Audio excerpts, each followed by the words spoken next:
Welcome everyone to Stack Your Live for this Thursday. It is June 5th. Who had that on their bingo calendar today? As always, I'm Matt from Matt Clausen YouTube channel, joined by RJ from Do You Take Cards. RJ, how are you today? I'm doing very well.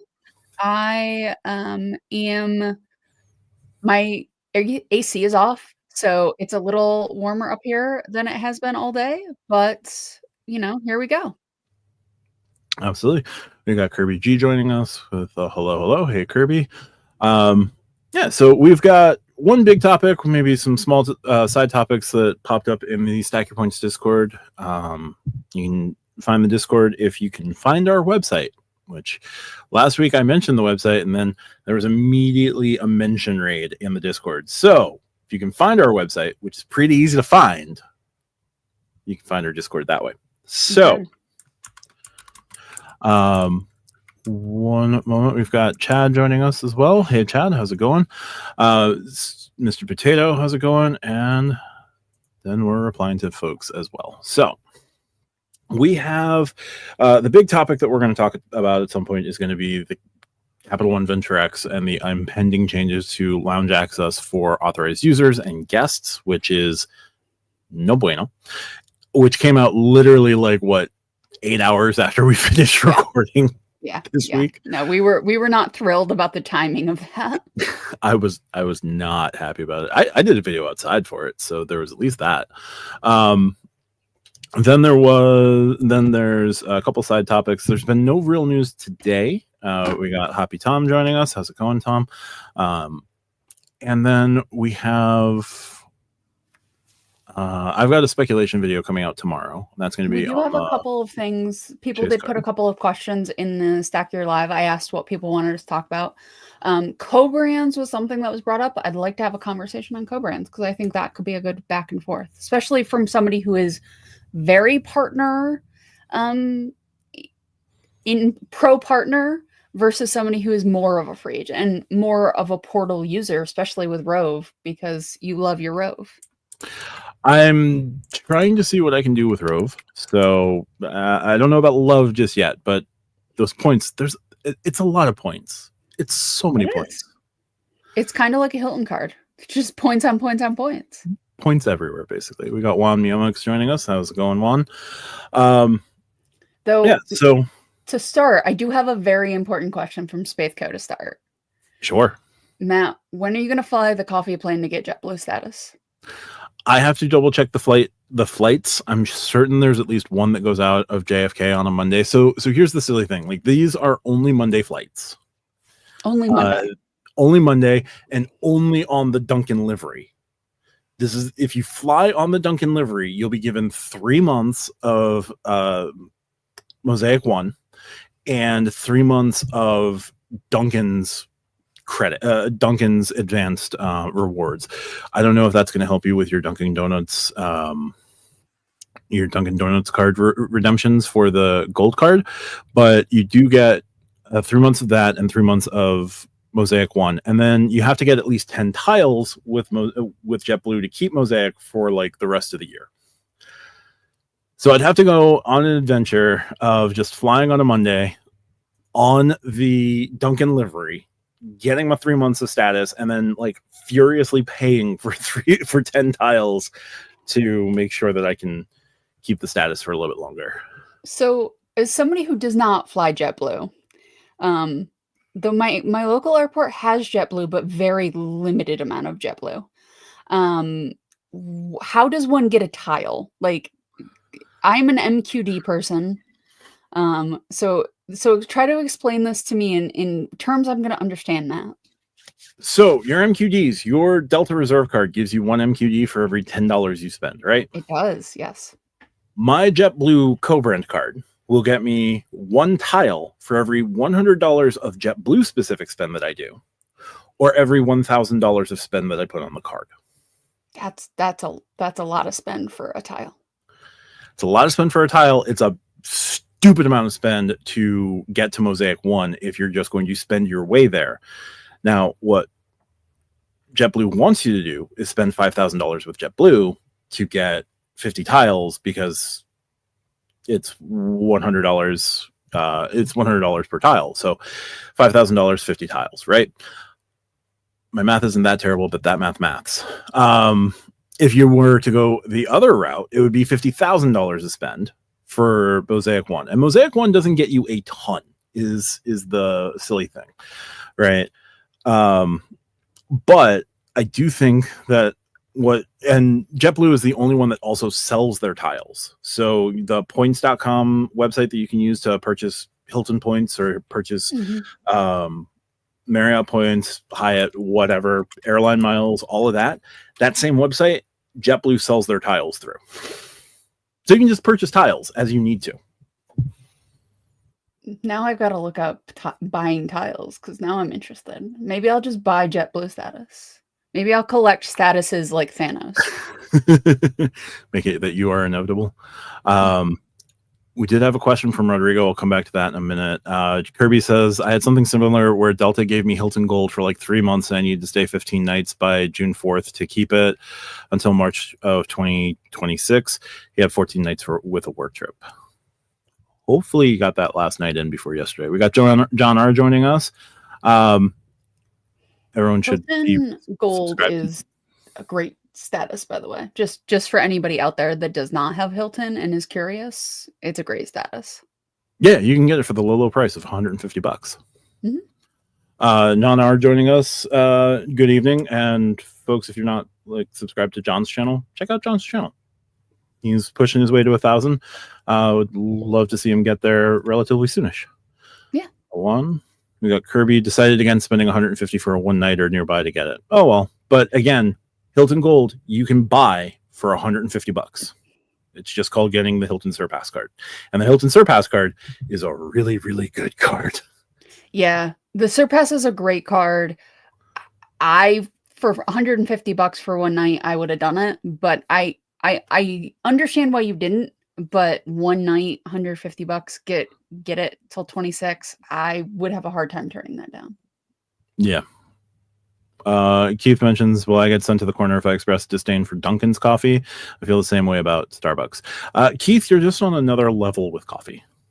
So here's the thing. I am a coffee snob, right? Like I've done French presses. I've done, V60s, all of that. I really love good coffee.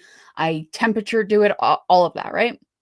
I love Dunkin' Donuts. Is it good coffee? It is not. I would never say that it is good coffee. But growing up in the Northeast of the United States, it tastes to me the way that I want coffee when I am out of my house tastes, right? Like that is just, it's like Stewart's coffee. If you're from a certain area of New York, New England-y, like it tastes the way it always has tasted. It is not good, but it is, familiar. Yes. So I will always get Dunkin' if possible, but I understand. Also, for the low price of $22,500, you can buy 250 tiles. $22,500. Yes. You can hit a business platinum sub and buy all of the tiles. The next time I have $22,500 just sitting in my bank account, waiting to be deployed, I will go out and that I don't have to put toward any other bill. I'll go buy JetBlue. I'll go buy 250 JetBlue tiles. I will say this with Dunkin'. It is formulated specifically to be brewed in a regular coffee pot. You don't V60 that, for the love of God. No. God, no. Ever put it in a French press.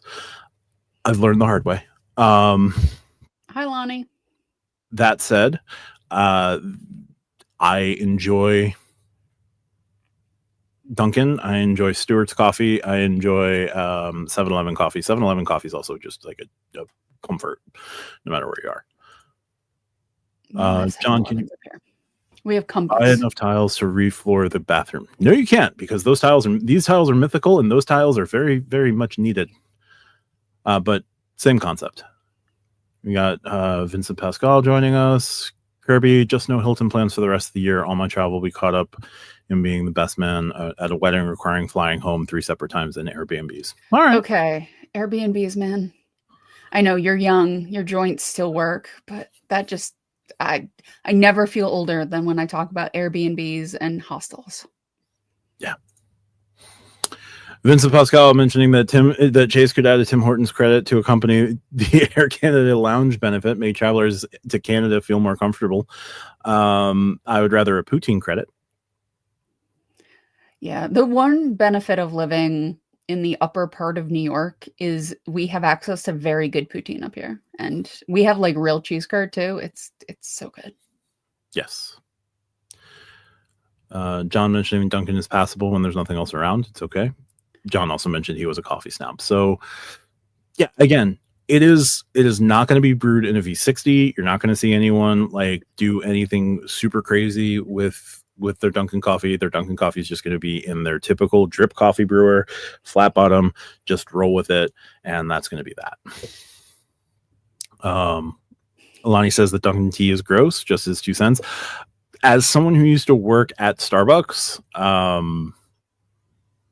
I can sort of see that because the tea dispensing portion of the rig didn't always get deep cleaned thoroughly enough. So yeah.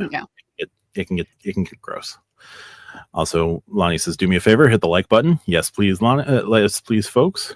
So Matt, what is your coffee order? Like, how do you take your coffee? Because I don't know this about you, and I feel like I need to know this about you as my friend and co-host. At Dunkin', what in the winter months, which is far too many in New York. Yes. In the winter months, it is an extra large coffee with either caramel or butter pecan swirl and cream. Okay. In the summer months, which there are far fewer of in New York, it's usually a large iced coffee with caramel or butter pecan and cream. I am a very simple creature. I am upset that they do not have an extra large iced coffee. I do not separate my coffee drinking into summer and winter months. It is what I am doing. Like if I'm going to somebody's house or I'm going to like a thing where I will be warm, I will drink an iced coffee at any point of the year because I will be fine, right? Like if I'm at somebody's house and it's 75 inside because it's the winter and everybody has like their wood stoves going, I'm going to drink a nice coffee. Like I'm fine. If I'm going to sit outside at a sporting event for a nibbling or two and like it's going to be cold, I'm getting a hot coffee. You know what I mean? So I do not have the delineation of months for what kind of coffee I'm getting. I do at the cigar bar though. When I walk in, they know when the seasons change based on my coffee order. It's fair. We got YouTube Experiment joining us. How's it going, Jesse? We've got MR saying, I was searching for a linoleum tile joke, but I gave up. Well, that's fair. Rodrigo mentioning he probably only one that really loves Dunkin' credit, the Dunkin' credit on the Amex Gold. No, RJ loves the Dunkin' credit. I love that credit. When I had the gold card, it was my favorite credit. I don't get enough value out of the gold card at $3.25. That sounds like that's an adventure there, alcohol Kirby. Poisoning waiting to happen. As a Wisconsinite, not a fan of cheese curds. Well, that's fair.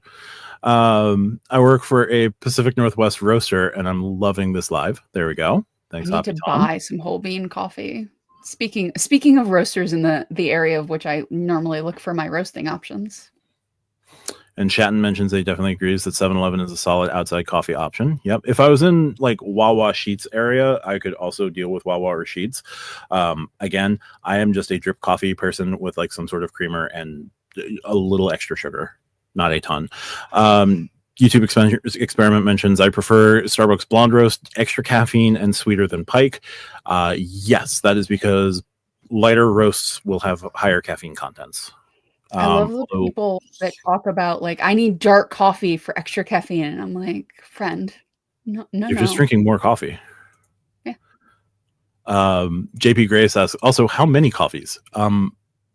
When I die, and they go to embalm me, they will be removing coffee and not blood. Yeah, I drink less coffee now than I used to, but at my peak, I could drink a solid gallon of coffee a day. Easily. I drink probably about half of that now, which still is quite a lot of coffee in a 8 to 9-hour day. Yeah. Keith mentions hot coffee in the morning, ice, cold brew in the afternoon. Cold brew is a whole other like means of just extending your coffee drinking, because I do love me a good cold brew. Also, I am looking for coffee. So if you have a roaster that you really like that delivers like via mail, let me know, because I'm looking for a new roaster. So I'm going to crowdsource our live for coffee recommendations.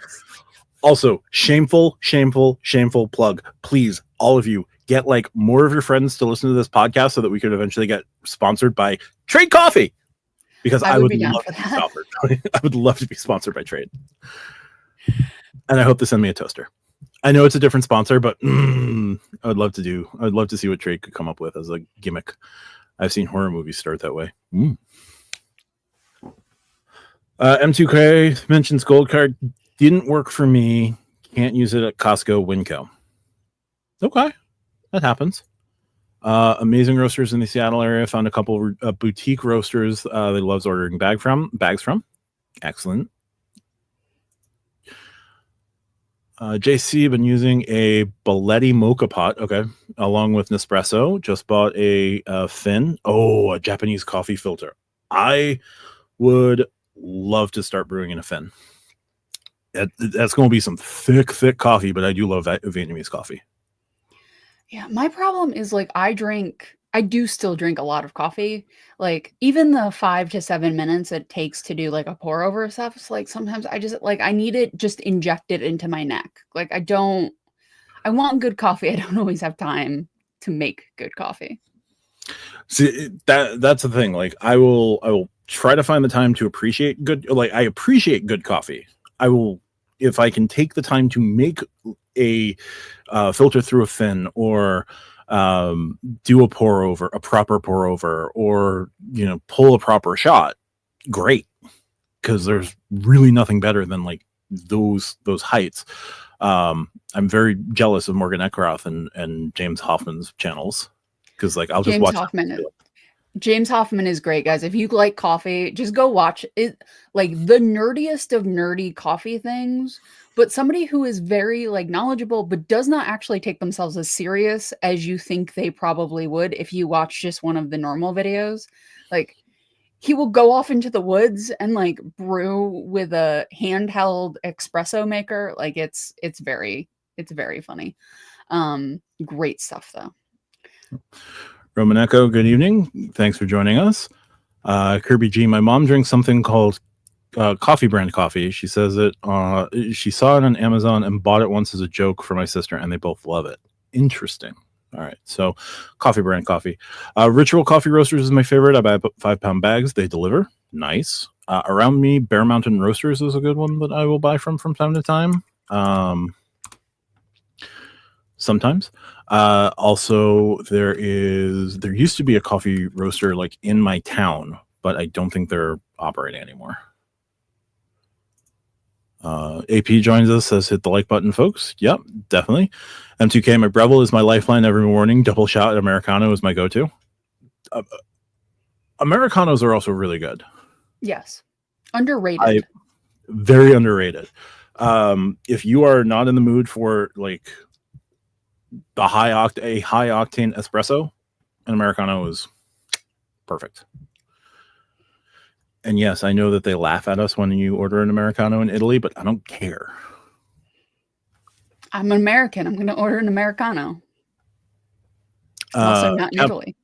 Yeah, there's that. Capital One Cafe switched to Verve coffee roasters from Pete's. I think they made a mistake, but probably saving them some monies. Well, they do have to find some savings somewhere. He does not drink coffee, but he drinks whipped strawberry Rockstar. Oh. YouTube experiment. There's somebody in my house that is really badly allergic to mushrooms. So I am not going to bring that into my house because that would not go over so well.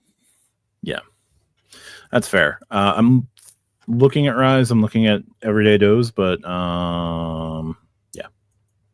We'll see. Look, AP, I use Pete's K-Cups like for my main coffee during the week because I don't have time. Like, look, I drink bulk coffee at work, right? Like I need coffee. I need it to taste relatively good. I need it in my system to function. Like if I have any addiction, it's caffeine and credit cards. But no, like I am not fancy when it comes to my bulk coffee. When it comes to like when I am making good coffee, then I am significantly pickier. Yeah. Yeah, my coffee is just give me coffee. I would prefer to stay away from Folgers. I just don't like Folgers, 8 o'clock, or chock full of nuts, 8 o'clock. Those are not my jam, but like your basic supermarket brand, whatever roaster that they just borrowed from, because they'll use the same roaster as somebody else. Yeah. So somebody brought up, and as we, caffeine is a hell of a drug. It's one of those drugs we accept. It's my favorite. It's the one I enjoy the most and partake in the most. Okay. So one RP in the Discord asked, somebody without a hotel loyalty, is it wise to get a hotel card? What's the best for a nomad? And I want to answer that question. And I also want to have a conversation about co-brands in general, because I am somebody, like, I have very specific loyalties based on who I am as a person. And we've talked about this. I have some eccentricities to who I am. You are much more a free agent. I know some people in our Discord are more free agents. Some people have like every loyalty you can imagine and status with most of them and just pick. Some people are more like me. So I thought a little bit of a conversation on co-brands, and then we can go into the Capital One stuff, if that works for you, Matt. Yeah, that works for me.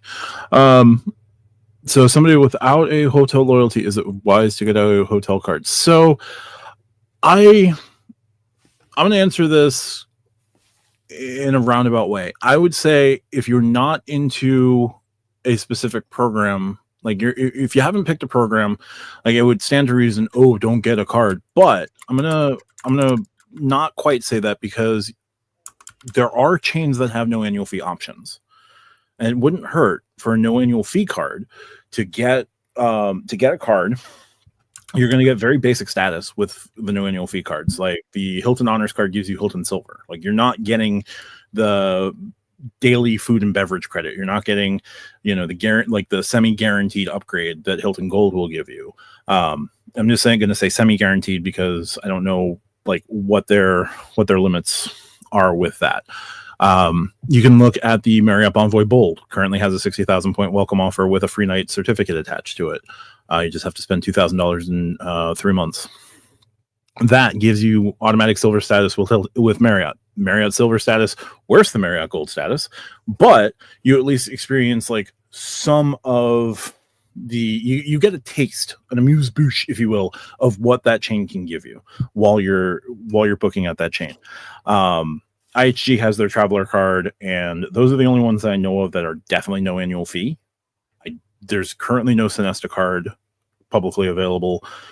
Hyatt doesn't believe in no annual fee, which is fine. And Choice has a no annual fee card, so you can get the Choice card from Wells Fargo. Forgot about that one. So you can experiment card too. Yeah, like it's both Choice cards are very good. The free one's actually pretty solid for free.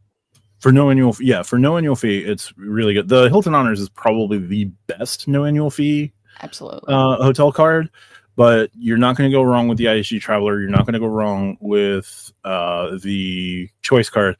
The Bold is weak, but that's just because Bonvoy is weak, in my opinion. So if you're a free agent and you're looking at settling into a hotel chain, I think grabbing one of the no annual fee co-brands is worth investing in. Worst comes to worst, you hold it for a year, you will hit the welcome offer, you try a couple hotels, you don't like it, you can cancel the card. Or you can hold on to the card, throw it in the sock drawer, and if you ever go back to Hilton or you ever go back to IHG, you at least have that card on you to restart with like a little bit of status. Not a huge amount of status. Oh, Wyndham and Best Western also have no annual fee cards. I forget about them. I do. Yeah. The other route. Yep. So here's what I'll say a little bit before you sort of move on from that point Sure. is I think you should actually have I think you should have a Marriott or a Hilton card. The no annual fee one if you're not committed. Because Okay. you're always going to be able to find a Marriott or a Hilton wherever you go. Whatever small town, medium-sized town, big town, there will always be a Hilton or a Marriott. And chances are, unless you're going super budget, and they do have super budget options, both of them, you're going to have a price point you're going to be able to hit. So even if you're just casually staying at them, and these cards work at other, it's not like a store card where you can't use your Hilton to like check out at IHG, right?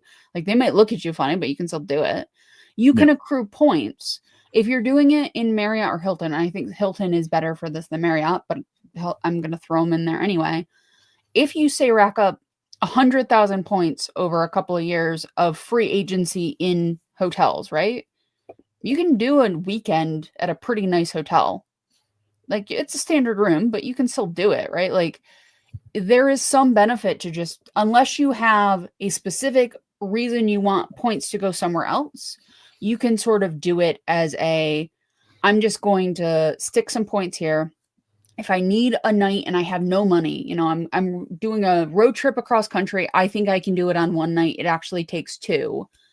I have no money. I'm broke. I need a hotel room. I have these Hilton points, right? Like there are some benefits to having a program and just sort of casually putting points through that program as you're going. So I understand what you're saying about the Amex Platinum, Keith. I think the problem is it's hard to recommend a $700 card for most people unless you fit a couple of very specific. For an all-around travel subscription and the 5X on prepaid and flights, it's great.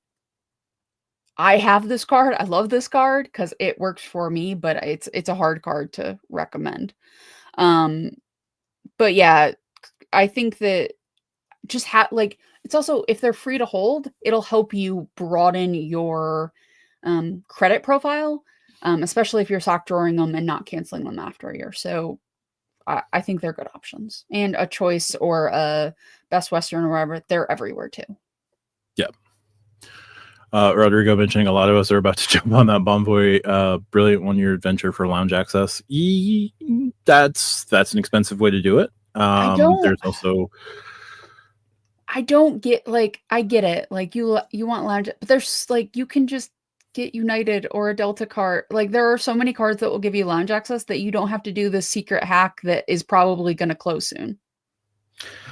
I think the worry is not necessarily lounge access for yourself, but lounge access for the rest of your party, like getting everyone in the lounge. But that sounds like a them problem. Well, RJ, we don't all have your philosophy of travel, which is get on my level or bye-bye. I mean, I feel like everybody should have that philosophy. I feel like if you have a partner and they don't want to get on your level, and then I love you and I will see you on the plane. I will be sitting in first class. If you want to sit behind me, that's absolutely your priority. We have the same bank account. It'll be fine. Like if you don't want to pay for this out of your side of the budget, that is a you problem. That's fair. That's fair. I don't live in that reality. I mean, I'm not, again, there is a reason that I choose not to be married or have children because that is not an easy sell for a lot of people. But also, I am so much happier than a lot of people who settled. So I'll take it. Yeah. Kirby says, totally agree with RJ. Unexpectedly hit 36 nights with IHG and 14 nights with Hilton so far this year for a work bubble assignment. Having status at the end gave me a taste of what I was missing. Now we have Spathco joining us. Spathco, Filmo worked this out last time. Leave your family at the gate. Well, okay. I like not getting yelled at. Don't get yelled at. You walk up, like, no, I'm sorry. If you don't want to be on my level, that's a you problem. That is not a me problem. That is a you problem. Yeah. I'm if you don't know because you don't know, That's one thing. If you don't want to participate, that's one thing. But you can't then yell at me because I have status or I have the ability to do X, Y, and Z if you're not willing to do what I'm telling you to do to get it. Like when I travel with family, it's very simple. Hey, we're going to have lounge access. We're going to be doing X flights. If you want a authorized user card for my Delta Reserve or my Platinum, this is how much it is. You give me that money. I will give you an authorized user card. You can get into the same lounges as I am. Boom, done. If they don't want to give me that money, I love you. We're going to have an awesome vacation. I will see you at the gate when I come and sit in first class. Like that is just, look, confident, delivering the information with confidence is key, Matt. Sometimes you just got to tell people how it is. And if they don't like it, that is a them problem. That's fair. Again, not having children makes this a much easier proposition to hold in life. Saying this to a 5-year-old is a little more challenging. It's just a little bit. Yeah. So going back to co-brands. I think co-brands can be a good idea. They're a great way to training wheels is such a silly way to put it, but like it is sort of training wheels with that brand. And if you like your experiences at the Marriott, if you like your experiences at the Hilton, then you're going to get that next card up because you want to elevate your status. And with Hilton, it's very easy to elevate your status. You just pay $150 for gold, or if you really love your stays at the Hilton, or you're just really wanting to not illegally park in the Diamond members only parking spot that is just a randomly assigned spot. There's nothing special about the spot whatsoever aside from the sign. Then you can buy Diamond status for $550 right now. In the future, it might be more, but right now it's $550. So that's good. The other path would just be you're someone who doesn't particularly care about what hotel you're staying at. You want to stay at the potentially cheapest place. So like when I started in travel, like traveling on my own, I was a huge fan of Priceline's name your own price feature. Like I didn't care where I was staying. It was, I know that this range of this price range will net me at least a semi decent place. Right. Because if I say I want to, clean floor, yeah. Clean 4 walls inside of a hotel, a locked door, potentially breakfast optional because I was just waking up and just leaving. All of those things, like Priceline's name your own price feature, was just like I want to spend no more than $110. There you go. You're good. You just happen to be staying at the Holiday Inn Express or the La Quinta or wherever else. That was fine, right? And you could go down the Priceline hole if you want to get a Priceline co-branded card. That is entirely upon you. What? I said I would not recommend that one. I wouldn't necessarily recommend the Priceline card, but there is also the one key cards now from Wells Fargo. They also have elevated welcome offers currently running till July, but those are relatively okay cards. If you don't want to live the I'm going to pick a partner, or you're going to live the I don't really care where I end up just as long as I'm catered to, and then you deal with one key status if you so choose. Which I don't know what life is like with one key status. Like apparently there's savings, and I don't know if they add breakfast and there's this and that. And I'm not sure.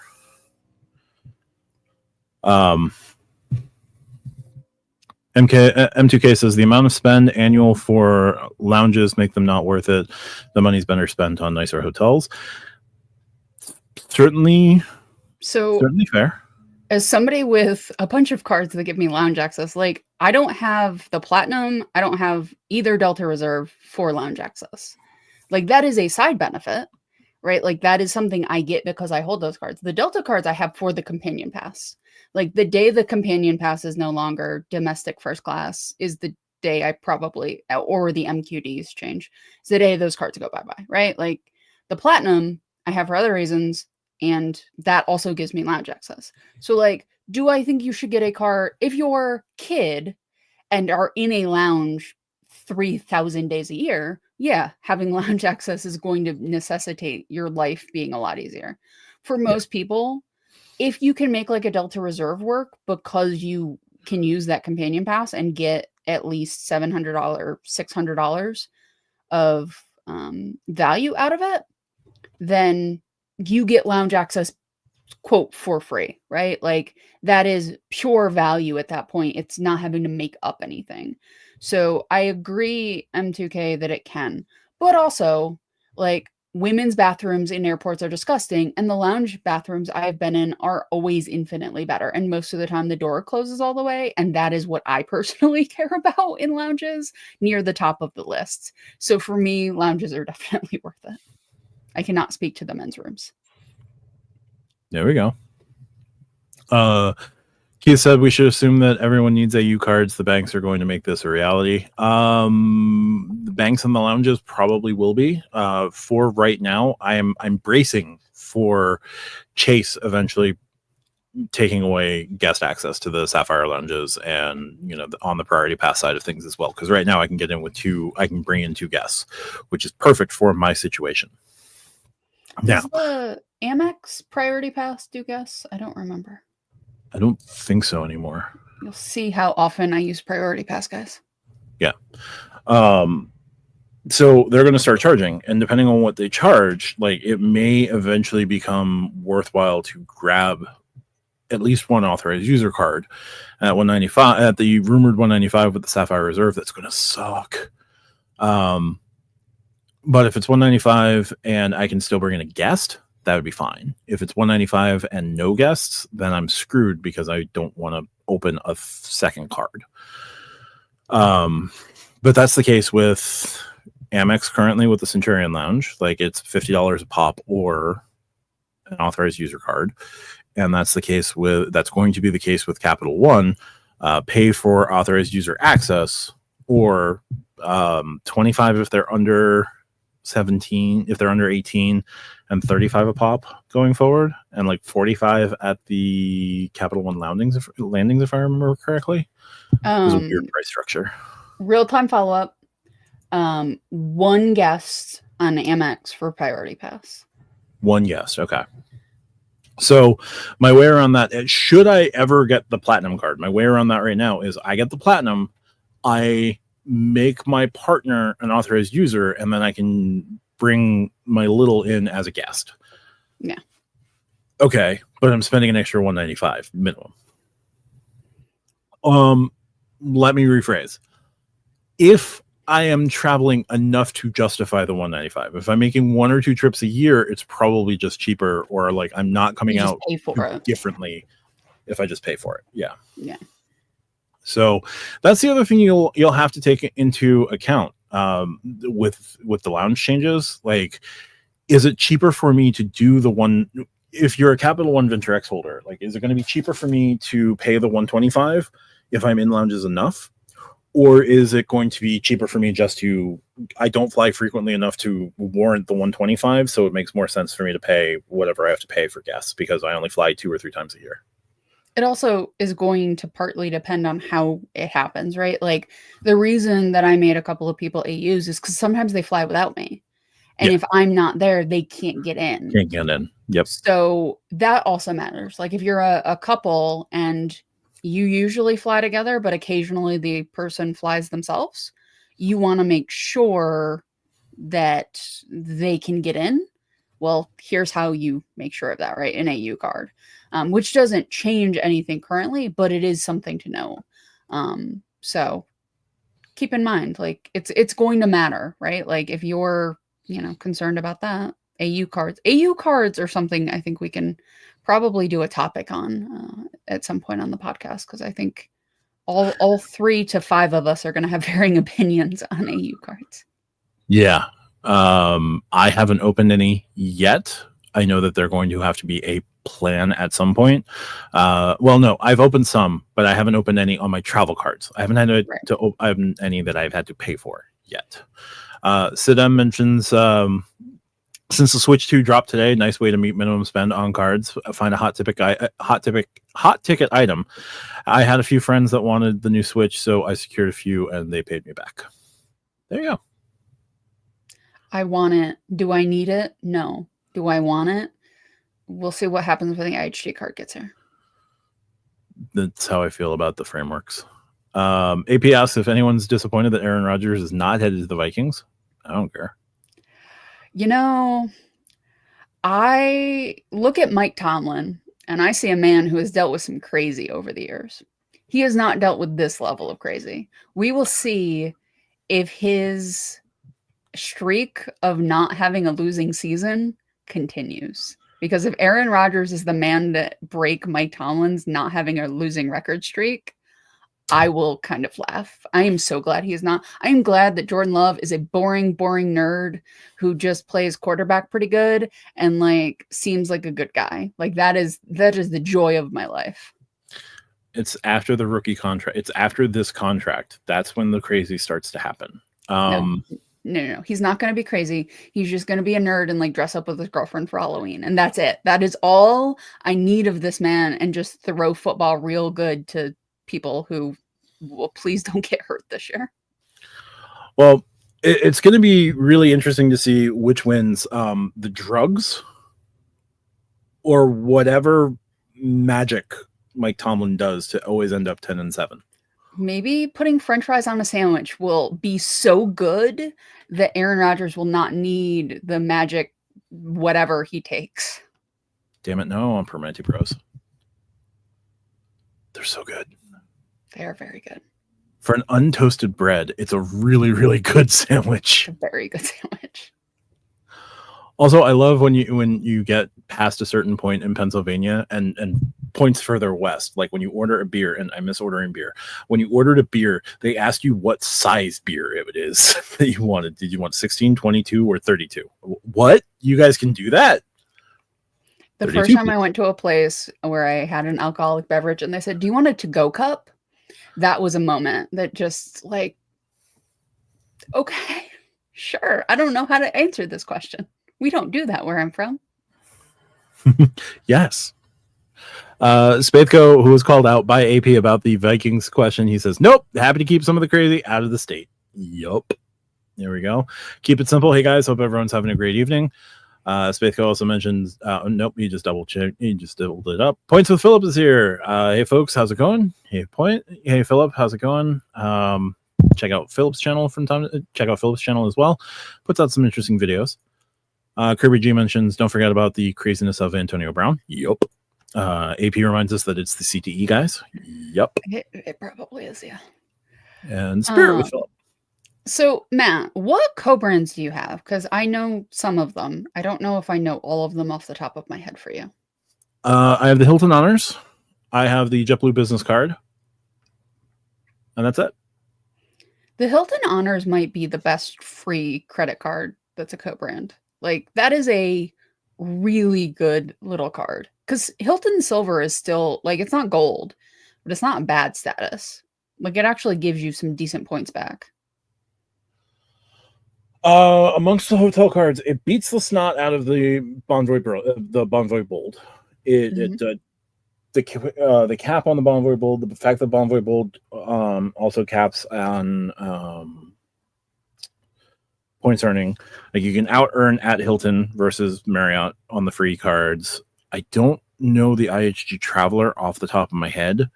I feel like that's a pretty strong card for IHG. I want to say it comes with like IHG, whatever their equivalent to Bonvoy Silver and Hilton Silver is. I'm looking it up. Yep. Because I know my card that is on its way and taking its sweet, sweet time. Points of Philip highlights, Hilton Silver isn't bad. Love that you don't have to fight for free Wi-Fi with Hilton like you do with Marriott. Yeah, that's something I haven't noticed it too much with Marriott, but I also have to start saying more Marriotts for my Marriott Gold to extend another year if I wanted to do that. So the IHG Traveler is 17x on IHG Hotels and Resorts, 3x on dining, utilities, select streaming services and gas stations, and 2x on everything else, which is not bad. I kind of wish that select streaming was on the Premiere, because that one I like. So it's somewhere in between. So there's no caps on those 3x, right? There's no Does cap. not seem it. No. Okay. So unlike the Bold, because the Bold is capped on its gas, grocery, dining at 3x. So I would probably rank them. If I had to rank them, it would be Hilton Honors, then the choice card is also pretty good. But the choice it's card choice. is strong, yeah. Yeah. Like, choice is not a bad program, but you have to, like, the one problem with choice is the ones that I'm likely to stay in are more at the top end of choice, which is probably the mid end of Hilton. They're just not where I want to be, right? There's a lot in like the city, New York City, but not where I'm sort of going for travel. Yeah, my options for choice around me are Quality Inns, which, like, why? Yeah, like if you're on a road trip, like choice is great if you do a lot of like road trips, or you don't want to pick a hotel until you've decided to stop.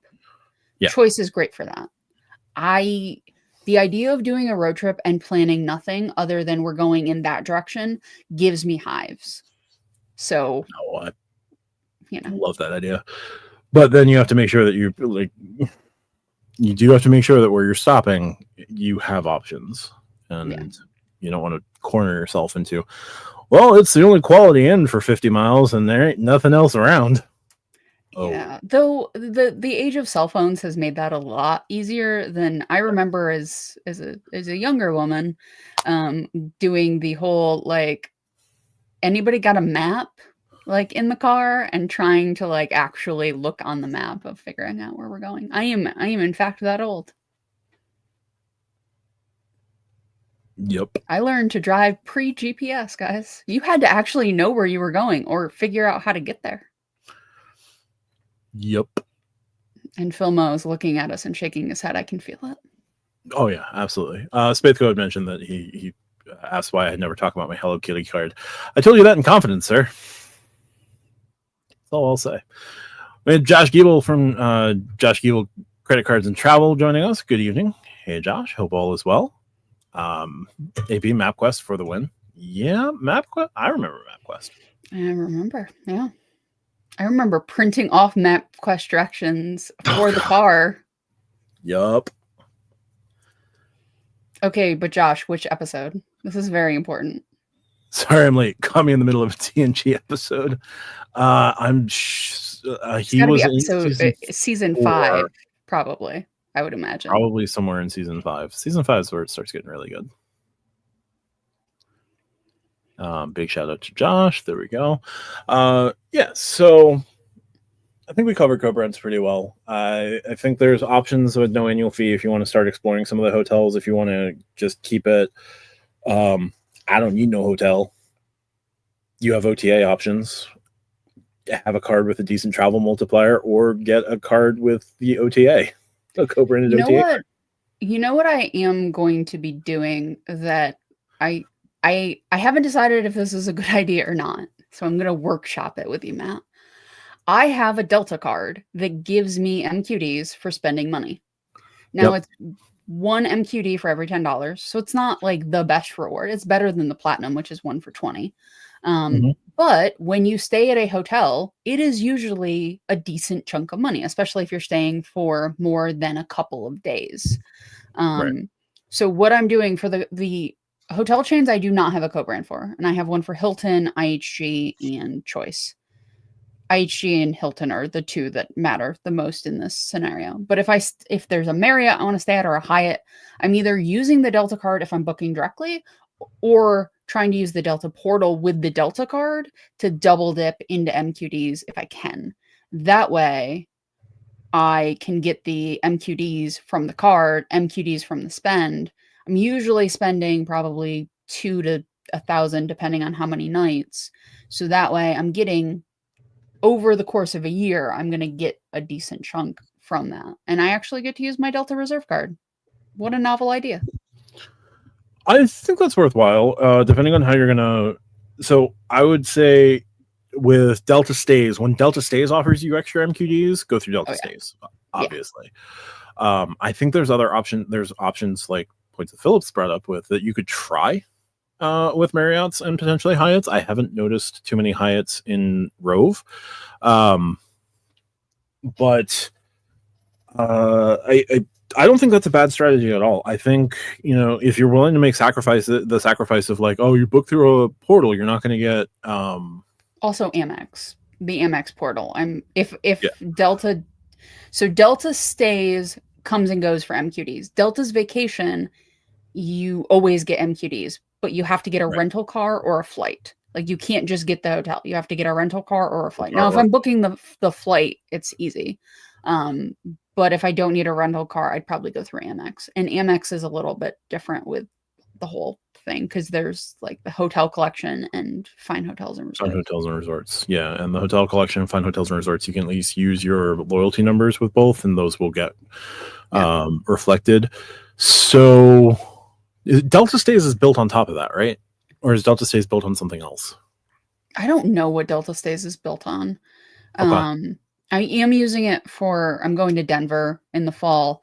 And I was like, well, a rental car is not a bad idea because I have a friend out there. She's going to drive me around, but like just getting to and from the hotel, it's kind of nice to have a rental. So I'm going to book through Delta Vacation so I can get the Hilton hotel that I want and get a rental car. And I end up with like 1,200 MQDs, which ain't bad because I'm really trying to push for platinum for next year just to have it once. Delta Stays is Expedia. Yep. Thanks, Bithko.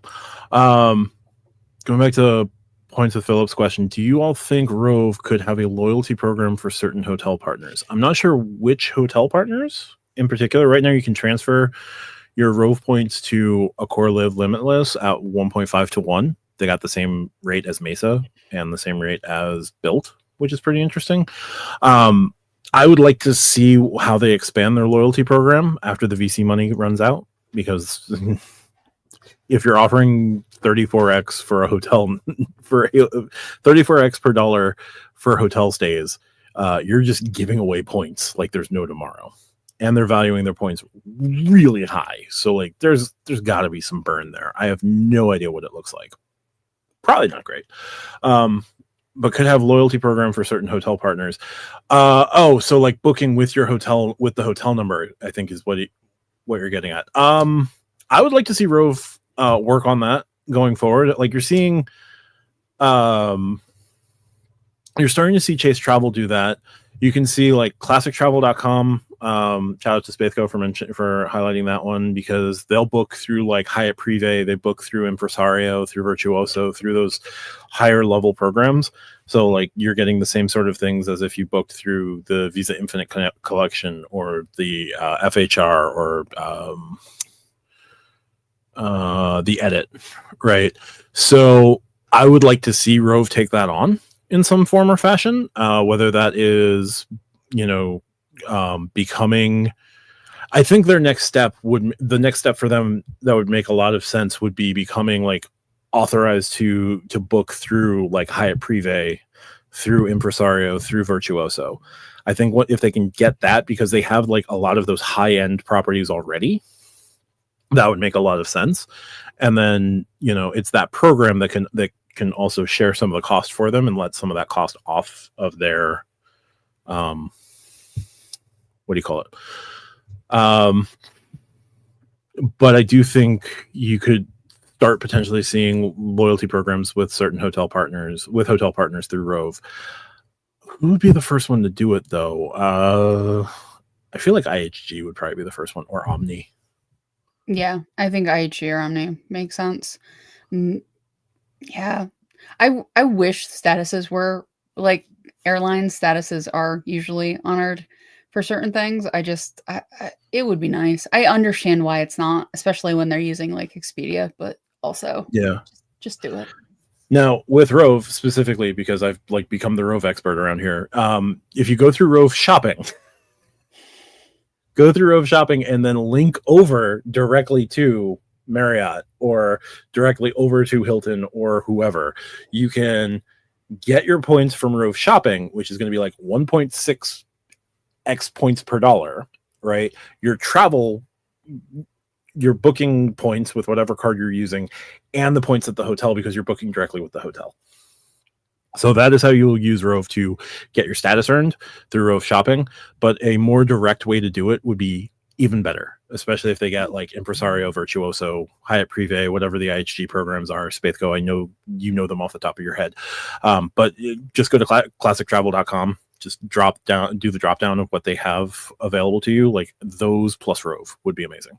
We got Kit Kat joining us. Kit Kat, I'm now on the black hat, just so that I don't get yelled at for wearing the wrong Chicago hat.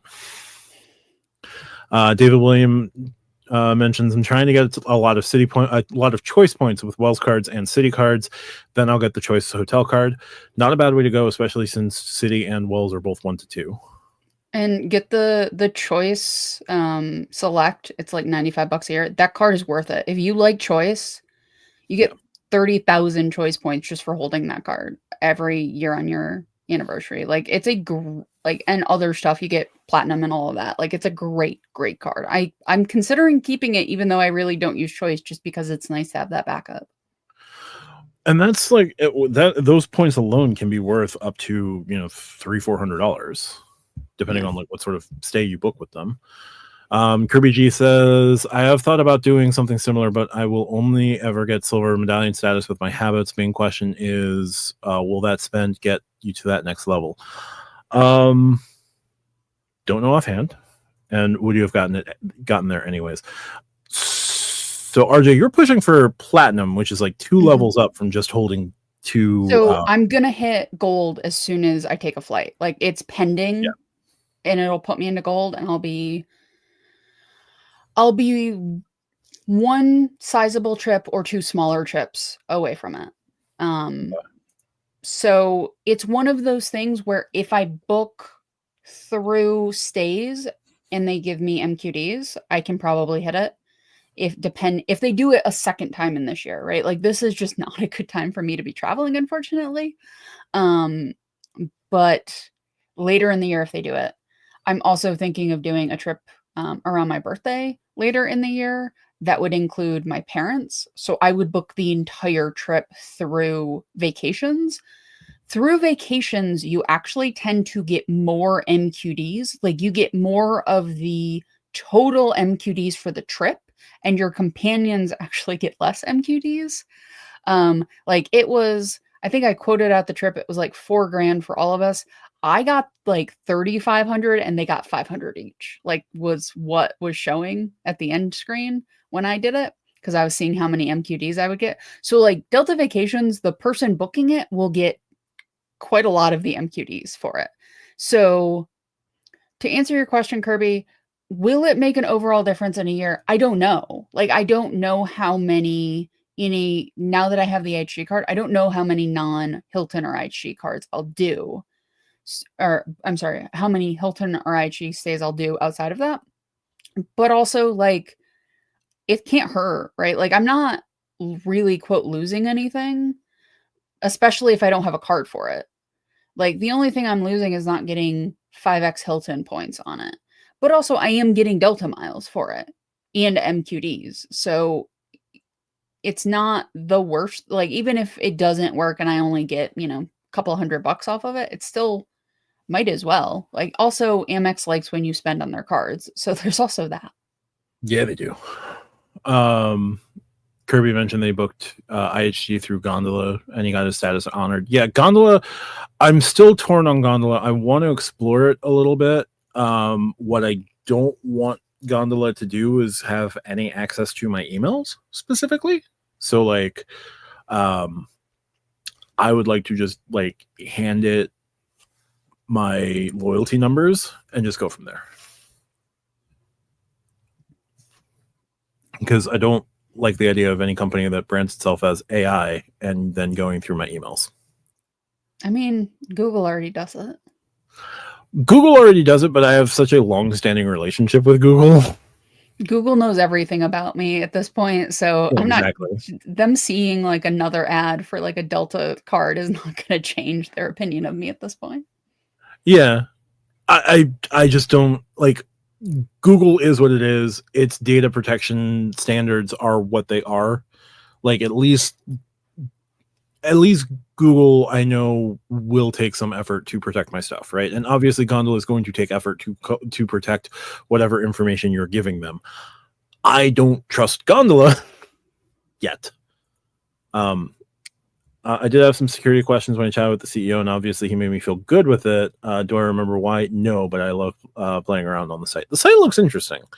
And I do like that they do direct booking, like where it takes that Rove shopping aspect of it, where you start at Gondola, you end up like at your booking directly with IHG, JetBlue, Delta, whoever, and then you get rewards with Gondola on top of your other rewards. So like it's a nice double or triple stack. I just don't know that I trust them yet. Josh, with what you're spending right now, friend, you could get diamond. Just you'd be a diamond man Relatively quickly with the way things are going. Although Pudge. But you would, if you have Delta Diamond and you're still booking middle seat in the back of the plane, I'm going to come to where you are and we're going to have a very long chat over a beverage of some sort. Well, if he's starting at Maine and Delta Diamond just gives him upgrades whenever, he's just going to get moved to the front. I know, of the but knowing Josh, he'll be like, no, this is my seat. I have to sit middle seat in the back of the plane. No more middle seat, Josh. All right. So where were we? I think we covered co-brands pretty well. I think we covered co-brands, yes. I'm booking through Gondola. I never left the site. They book it like Concur does for work. Never saw the IHG website. It's a little laggy, though. Supposedly, they will add the flights next year. Okay. So you book with the hotel. You book directly through Gondola. Gondola gives you their points. The hotel will recognize your status. You'll get your nights. You'll get your points from the hotel and whatever card you're using, depending on how it codes. If it's travel, you'll get the travel as well. Okay. So a double or potential double or triple stack. Not bad. I still like Rove. We all like what we like. Yes. And I think Gondola shows like when you do points redemptions, Kirby will use them both. There we go. Why not both? So, RJ, what we were going to talk about when I mentioned it at the beginning, the VentureX business. They had themselves a little bit of a week. They did, yeah. Had itself as a little bit of a week. They lost me as a customer, so obviously that was the downslide for all of this. Also, Josh, you can book Isle now if you so choose. Also, Josh, you're like with Diamond, you would get upgraded probably to Comfort Plus from Basic Economy. Actually, no, with Basic Economy, you might not. You might actually have to spring from Basic Main or Main. And then they'll upgrade you. But you get upgraded every time, so quiet. I'm not looking forward to those name changes. They've always had, womp womp. Yeah, I've started calling it the Capital One Venture X and spelling it EX. So I know the dad joke. Venture X, I'm sure everyone who's watching is well aware that they are taking away guest capabilities. They're taking away, they are adding on a usury fee for authorized users. If you want to continue allowing your authorized user into the Priority Pass and Capital One lounges, it's a $125 fee. That I'm still torn on that one. What I don't like is that they took away all guest privileges. Like if they had kept 2 guests, right? Because all you were bringing in, if you were someone who, in my case, would be a family of 3 traveling, right? I would be the primary card holder. I would have my partner. I would have my kid. I'm the one accessing the lounge. That's my guest. This is also my guest. I'm good. Right. I didn't need to worry about getting an authorized user. Now, should 3 become 4, not happening anytime soon or ever, but should 3 have become 4, then I would have gotten an authorized user card for no annual fee and then guest, primary, authorized. Cool. So can I make a point? And you and I talked a little bit about this in the Discord, but like, what do we want them to do, right? Because on one hand, we all scream about the lines for these lounges, especially the priority pass ones or the what is it, the chase ones that'll only, what is it, Etihad. Some of them will only Yeah, allow. the Etihad lounges. So the agreement that Chase has with Etihad to allow Chase to have opened these lounges in the first place at IAD and JFK, which were complete surprises, right? It was a very welcome surprise that Chase added lounges at JFK and IAD. The whole thing is that when it's time for the Etihad flight, or like the lounge allowing time for the Etihad flight, Etihad passengers who are going to be who have access to the lounge are given priority over Sapphire reserve holders and JP Morgan reserve holders and Ritz Carlton holders. If there's still space in those locations, then they'll let in card holders, but it's going to be limited, right? So you'll see the signs there say, unfortunately, we're only catering to Etihad. It's 3 hours a day. It's a 3-hour window pretty much like every day because this flight goes out at a particular time. But for the rest of the time, you do have access to that lounge. Now, right. I get that it's unfortunate. I get that it's a pain in the ass. The only other way around it is at Terminal 4 at JFK, get another lounge. Right. Well, that's my point, is like, short of building more lounges, which can be like, there are places you just can't, right? Like, should they build more lounges in general? Yes. Do I want Josh to have his very own lounge that we can all come visit him? Yes, I would like that. I would get a credit card just to come see Josh. But my point is, like, at some point you have to limit the number of people allowed into the lounges if you want less people into the lounges. So like, we as a community can't have it both ways. And I get what AP is saying, like, I want to bring my entire party and no line. And that's what people want. But that's not, like, physically space is limited, right? Like, there is only so many people per, like, fire codes that you can put in these things. Yep. So we do need to, like, they do need to have some limits, right? Yeah. Not every lounge can be the LGA Delta Lounge, which is huge and has a ton of space and is great, right? Like, some are cramped and some are small. And the only way we're going to actually get less people in them is to limit how people can come in or make people pay for them. So on one hand, there's that, right? There's the, we want less people in lounges. If you have a card, you want to be able to get into a lounge. Like, I pay for 4 cards currently. It'll be 3 cards after August that'll get me into a Delta or a Centurion lounge or a Priority Pass lounge, though that's probably not where I'm headed. So I have those cards. I pay that money.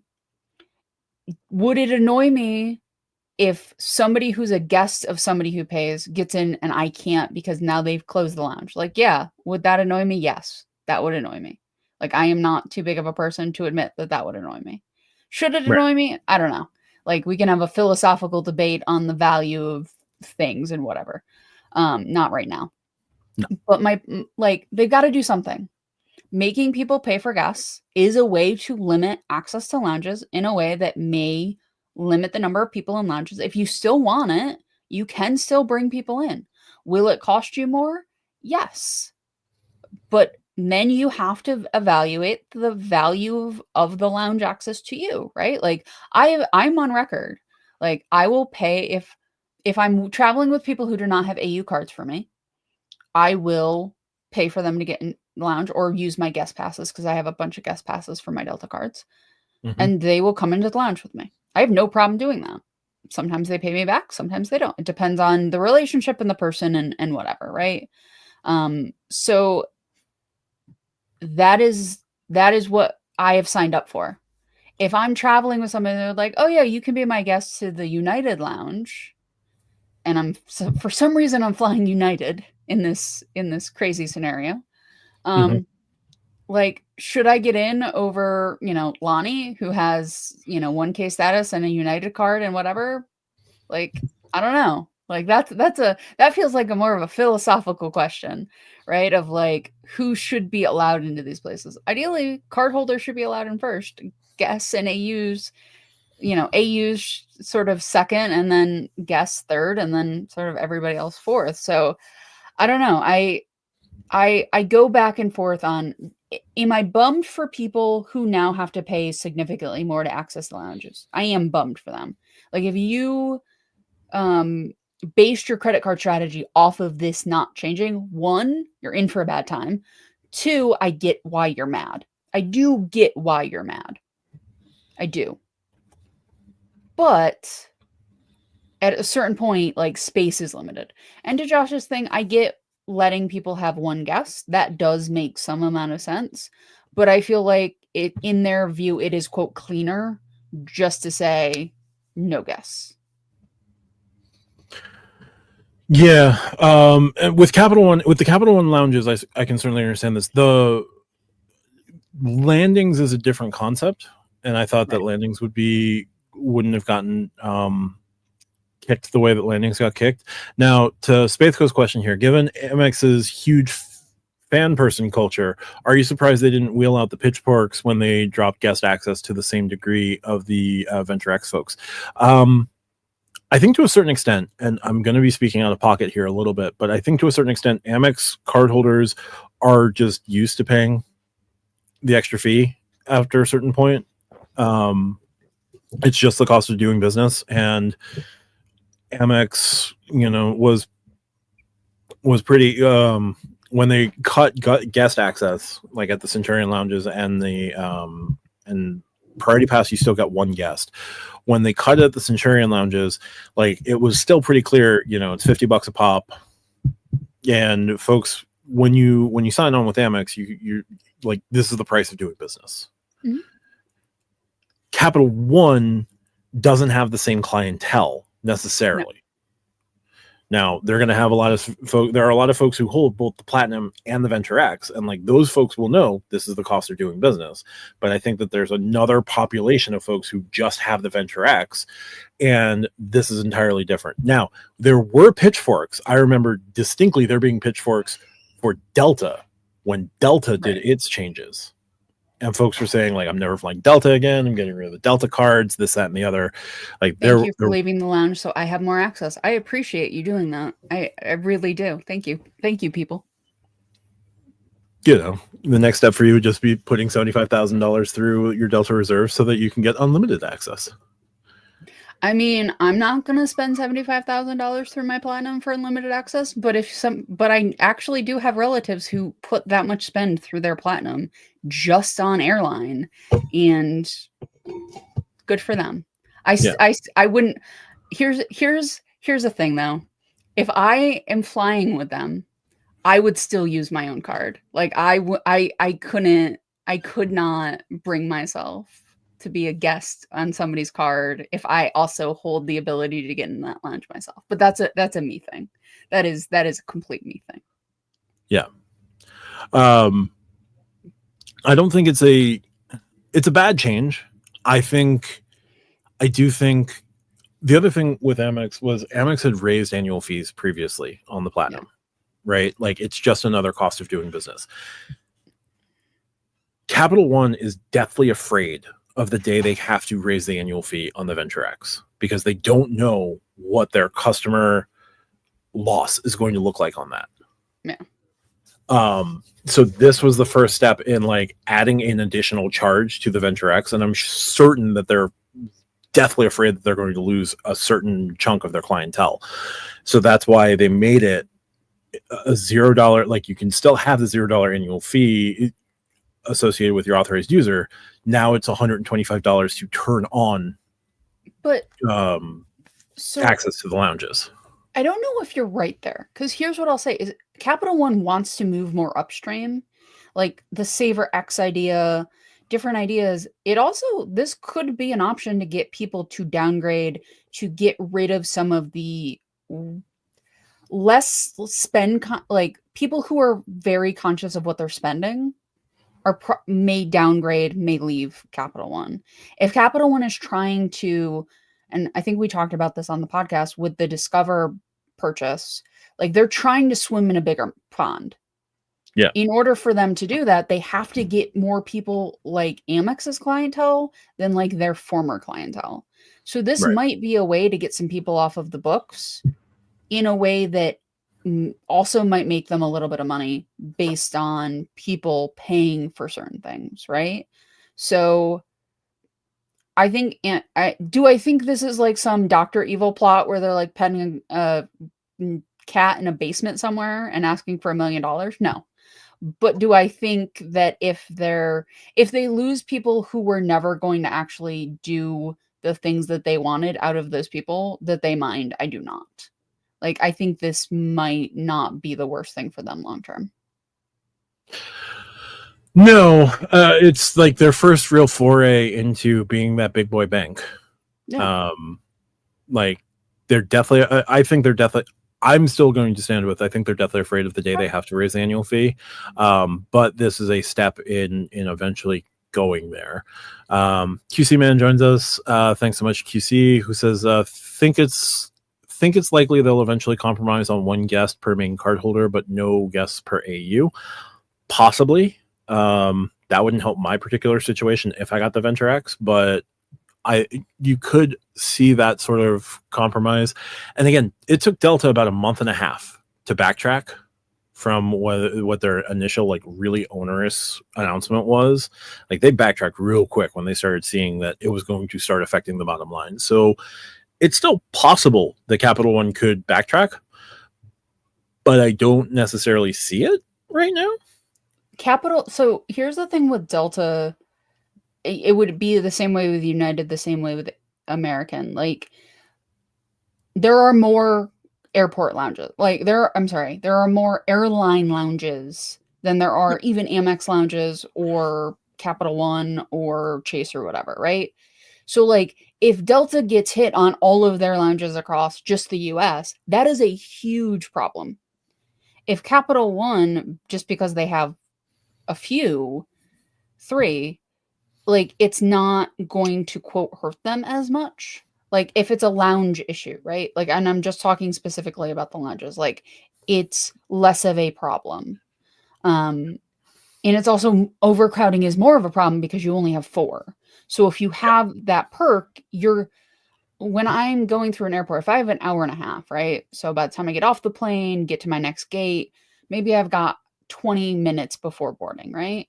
Like, I might not swing into a Delta lounge because I got 20 minutes. I just want to get on the next plane. I'm just going to stay here for a minute, right? But if I am a Capital One holder and I'm in one of the few airports that has a Capital One lounge, I'm definitely going to go because why not, right? Like, especially if I can get in and out, like, I'm just going to go because I got this perk that I only get to use at certain places. So I'm definitely going to take advantage of it. So there might be a little bit of that whole, like, people are overusing it because there are so few versus having, a Delta lounge where, if I have 30 minutes or more, I'm definitely going to go to the Delta lounge. If I don't have 30 minutes, then I might just go to my gate because by the time I'm in, I basically have to turn around and leave. Yeah. Also, QC Man dropping $1.99 super sticker. Thank you so much for that. Josh mentions he's grumpy about the changes, but calling the Capital One CEO and filing complaints trend is dumb. Yeah, that's completely fair. MR mentions no easy way to say this. Amex users are less price sensitive generally. Yeah, they've also been conditioned over the last 15 years at least. Like, annual fee go up. If you want to continue getting the privileges that come with this card, annual fee go up. But here's the thing with Amex that I genuinely appreciate. Like, Amex is very honest about what you get, right? Like, if you get the Surpass, we will give you you give them $150. They will give you 4 credits for Hilton. They will give you Hilton Gold. Like, I think that's just about everything on that card that matters, right? Like, so you have that, right? Like, if you get the Platinum, you know what you're signing up for with the Platinum. Like, from the splash screen on the page to all of it. Like, Amex is very upfront about who they are as a company. Like, you give us money, we will give you access. And honestly, you can get better access just paying through Delta than you can get a cheaper card and having to do the 9 hoops that you have to do with other companies. Now, is $75,000 a lot to spend to get unlimited? Yeah. But if you're the type of person that needs unlimited, you probably are more likely to spend $75,000. Like, Kid could just get the platinum, spend $75,000 on food in a year, and then just have all of the lounge access. Like, that is a play that I don't think we've talked about. But yeah, no, like Amex is honest. I rather have a company who is honest about who they are than a company who tries to like play nice but is like holding a knife behind their back. Like Amex is just honest. Like they're upfront about who they are.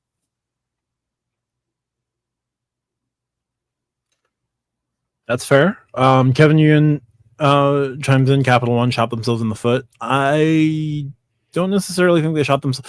I think so. Ultimately, I do think that the usury fee. I think the usury fee was dumb. I understand. Like, I'm starting to come around to an idea as to why they had to go with the usury fee. Like, adding an AU charge was probably a bridge too far, and they probably tested it out as a and found that would be a bridge too far. But folks paying for keeping the lounge access on their AU card probably wasn't a bridge too far. And again, it's going to come down to people having to do some math, because if you travel 2 or 3 times a year, right? Let's say you do 2 round trips a year, right? That would be theoretically 4 lounge visits. Right. 4 lounge visits on one card with 2 guests. I'm just going to say 2 guests. I'm going to keep my family of 3. I'm not going to go much further than that. 2 guests. It's for me currently, it would be $60 to get my guests in the lounge and myself. Times 4 is $240. If I were to do the $125 fee, right? I pay $125. Now my extra fee has dropped down to $50, but I'm only making 2 flights. $50 in addition, because I'm paying for a guest twice. So I went from $240 to $125 plus, let's make it $100 because I'm using 4 lounge. I'm going to use 4 lounge. Just about 4 lounges. Does it matter if I spent $325 versus $250? Maybe. But if I'm only flying twice a year, I could live with the $240 instead of, well, no, I would live with the $240 paying for both of them as guests versus the $325 because I got to pay for, or $225. Yeah, it's a $25 difference. To pay it back. Yeah. But you also you have to realize one of the things that Capital One is banking on is people aren't doing that math and are just like, oh, I'm just going to pay this flat fee for X, Y, and Z reason. Yeah. I think if you hold the Venture X today, you should really count the number of times that you're taking a flight with a partner. If you're taking a flight with a partner through a lounge and through a priority pass lounge primarily, more than 3 times a year, so more than 6 lounge spots, pay for the authorized user fee. If you're doing 4 or less flights through a potential lounge capability, pay for the guest.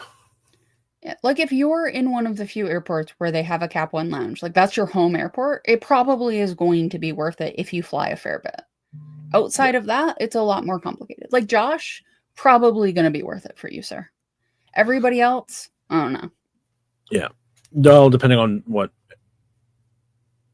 I'm using Josh as our prototypical Capital One example.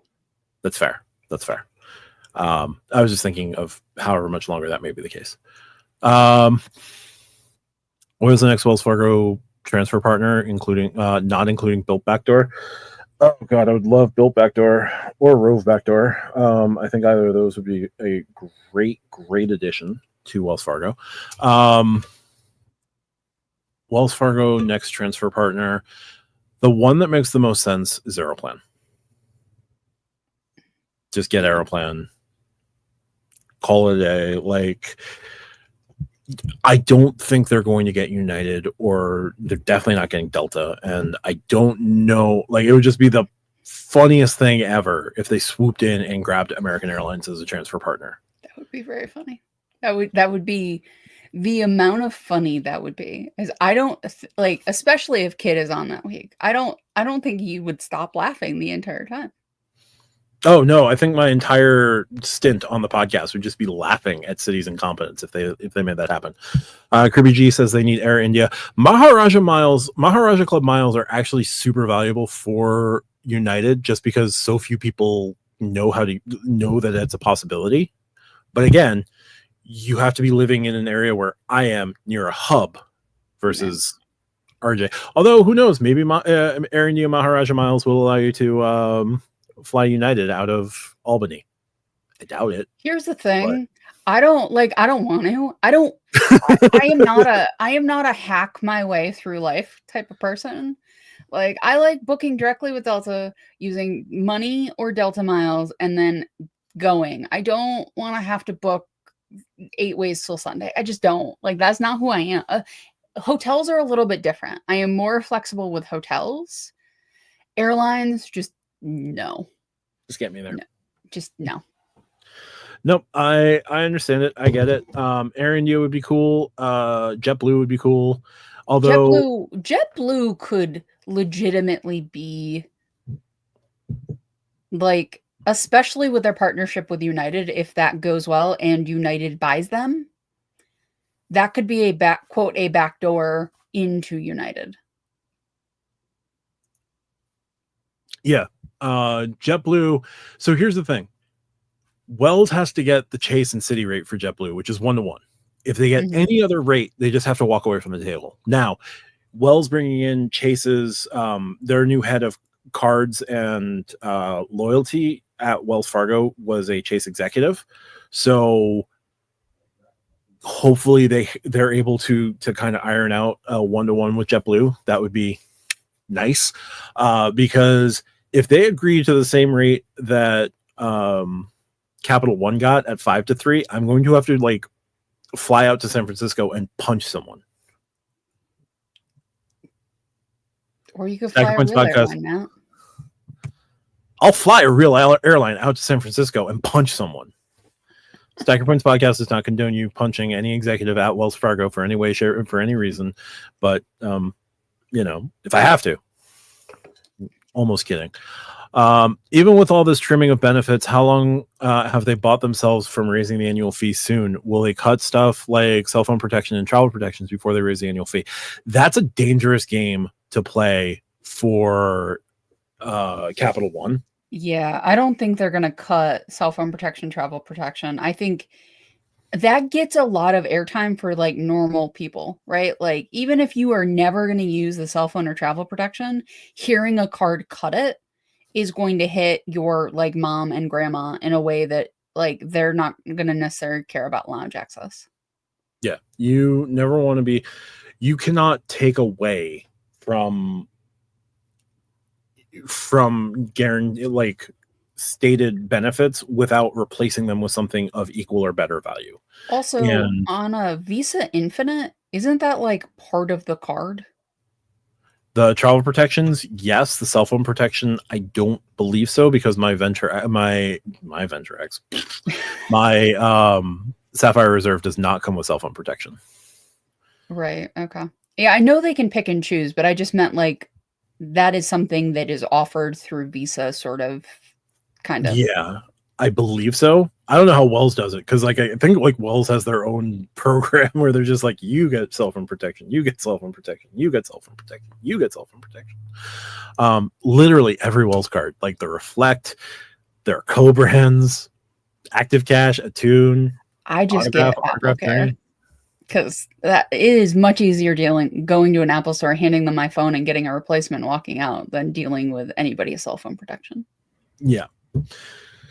I pay for Apple Care myself. No, annual fees coming next. I don't think there's anything else they can cut. The first thing, okay, if they were not going to raise the annual fee, then the only two things that they can cut that are like not quite sacred cows of the card, but are basically sacred cows of the card. The 10,000 miles. They don't even have 1.5. Travelers are 1 cent per point. Right, but if no, what I mean is from 2x to 1.5. To 1.5.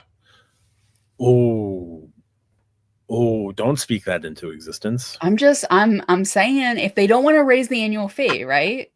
Like they want to refresh cards. Like it's really hard that their top end card is 2x. Like that puts them in a corner. Yes.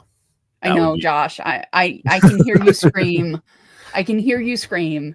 But I'm just saying, like, if they don't want to raise the annual fee, because here's the thing, there's a lot of people who have this card who don't use it, quote, properly, right? Yep. They would notice, hey, it's 1.5 now, but they're not like Josh. It would matter, like on a functional level, it would matter. But I had the card for a year plus, and I think I would notice it. I don't know. Josh is standing in a room underneath the surface of SETI Alpha 5 screaming your name right now. Yes. I'm sorry. Like, Josh, I don't want it to happen. I'm just saying. Will Smith them, maybe. Wells Fargo maybe want to wait for Citi or B of A premium credit card before pulling the trigger. At this point, like, it's not about the other cards for Wells Fargo. It's about the transfer partners. Like, I don't know that they have that next round locked up, and they can't just do one more partner. Like, the next round of partners, it's got to be a relatively robust number of partners. It's got to be, okay, robust in 3 is not the right number, but like, they got to be rolling out 3 to 5 partners in their next round. Like, it could be Air India for all I care. It could be like Aeroplan has to be included, and they have to include another hotel. I'm going to use a point brought up by Spathco in the chat. He and I were talking earlier. Yep. Does Wells Fargo actually need more partners? And I mean, I take the stance that they do from a marketing and PR perspective and all of that. But like, they are really great earners. You can use the portal. You know, maybe the Beyond has something like the Sapphire Reserve where it's like 1.5 in the portal, something like that. Like, do they actually need partners, or is this something created by the community because they don't have the number of partners Chase and Amex do, or even Cap One. So we want them to have that, but do they actually need it? So when Autograph Journey and their transfer partners launched, I thought the quality versus quantity was a fine argument at the time. And I think if Autograph Beyond had launched 6 months after Journey, you could still make a quality versus quantity. Now it's been a year with the program. They've only added Virgin. There's been no word about anything. Like, there's nothing coming down the pipe right now. But who could they get? That's the that is absolutely the problem. And like, as I've started saying, like, they're definitely in between a rock and a hard place. And yes, maybe most of their customers don't realize it, but like, you want to get most of your customers excited about this card, and you're going to have to start marketing to your customers, which is a pain in the ass, but like, you can do it relatively easily. Because if you're already in for a penny, in for a pound, if you've got the Active Cash, the Autograph, the Attune, the Signify, and like, you're sort of curious about getting the Autograph Journey, but you want the Autograph Beyond instead, well, okay, don't market to me. I'm just going to get your card regardless. But if you've already got Active Cash, Autograph, and maybe you've added a Tune, and you're not even aware of the transfer partner capability of things, like letting that person know now you have the ability to book all of these flights would be huge. So I do think that more is more.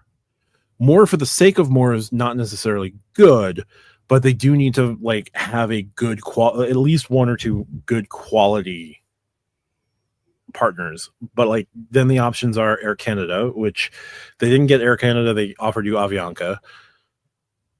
I want to see at least one more One World partner besides Avios, but as good as Avios can be, like, I would love to see another One World partner, and then more out of SkyTeam. But the problem is all of the, like, Delta and United are spoken for. Like, it would be a seismic shift.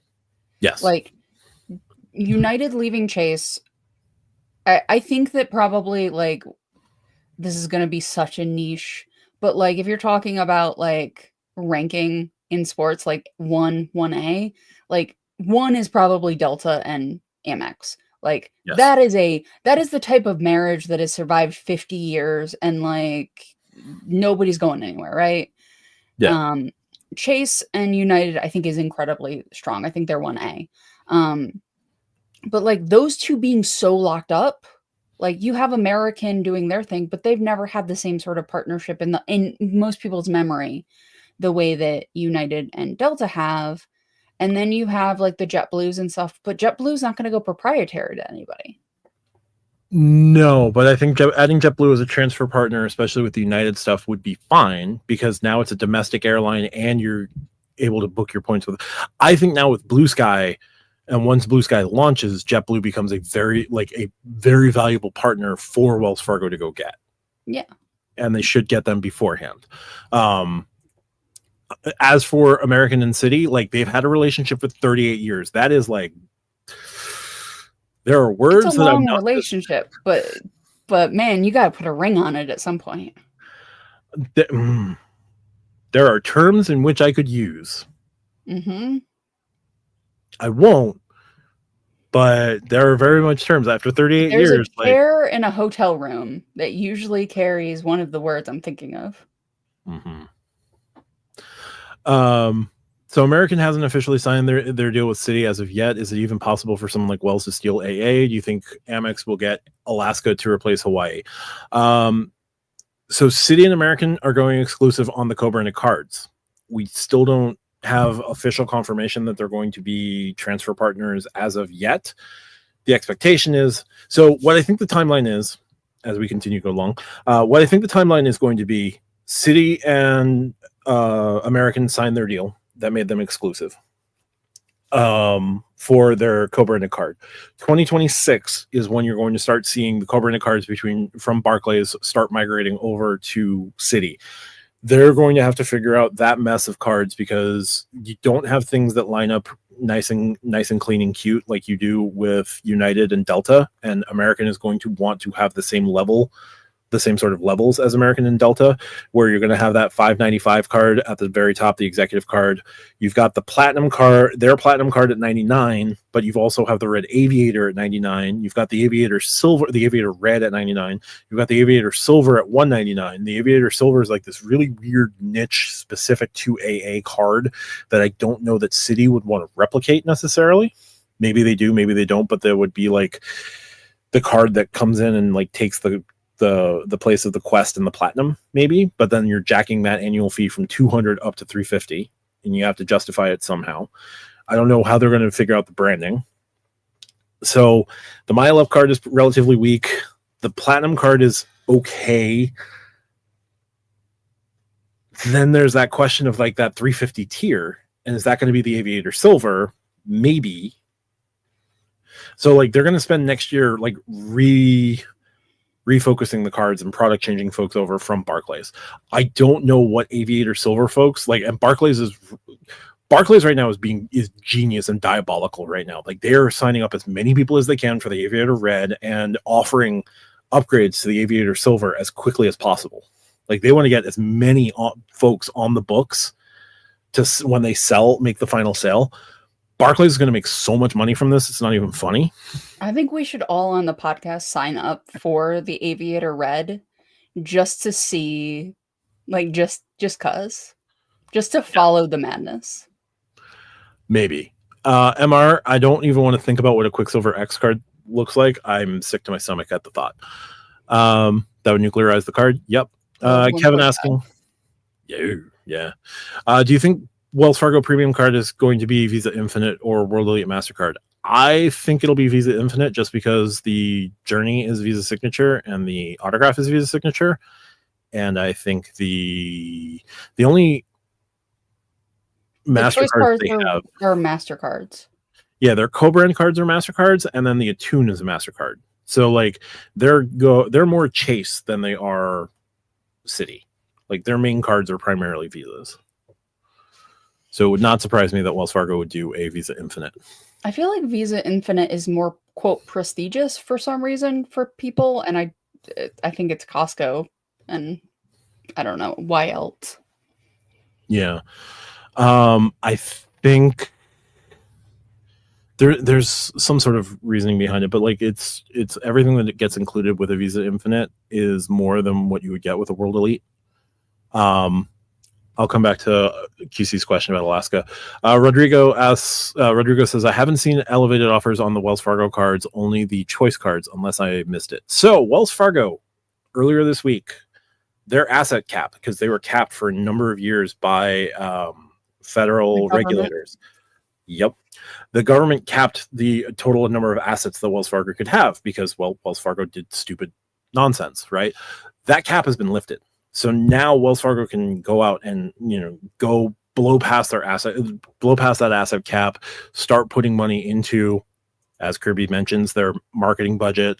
I think you're going to see more signups with like the ability to throw more money at credit card signups. Do you think they were waiting, like, because they had to know this was coming, right? Or had to know this was possible. Like, now that I'm starting to think about it, like, launching Beyond after that fully takes effect and they have a little bit of time to pump everything up makes more sense. Like, they might have been, because they're obviously going to know that this is happening. This wasn't like a surprise that they sent to Wells Fargo one day, like, hey, you got an A on this test. So maybe they're waiting, for July to launch it after, everything's taken off and they can really put the spurs to it, to lean into the horse analogy.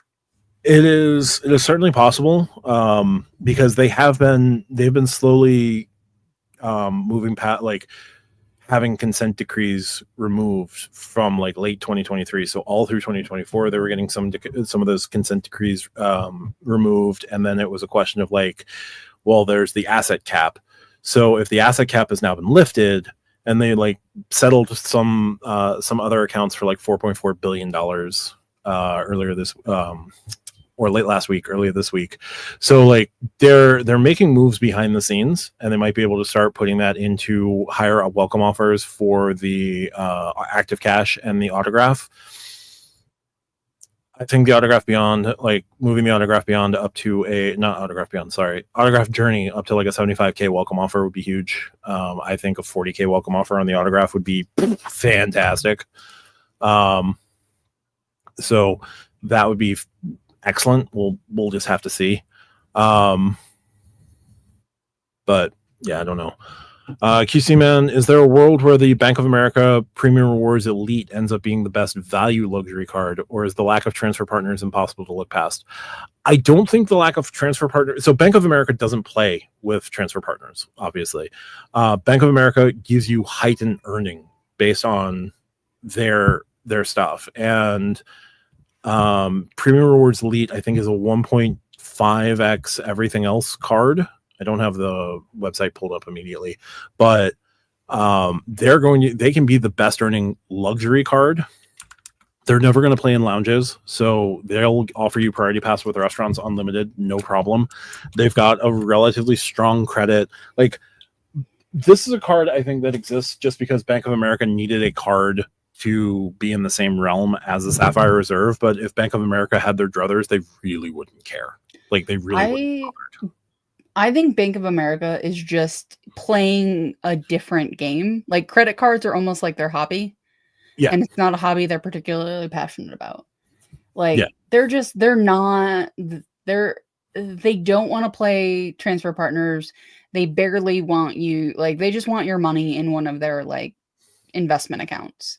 Yeah. So I think that most people look at Bank of America differently, especially if you don't have accounts with them or one of their subsidiaries. I think we don't think about them in the same way. They don't have the, the bonuses in the same way. They don't have a ton of co-brands. Their cards, they're not bad cards, especially if you do cashback. If you do cashback, you definitely should look at Bank of America.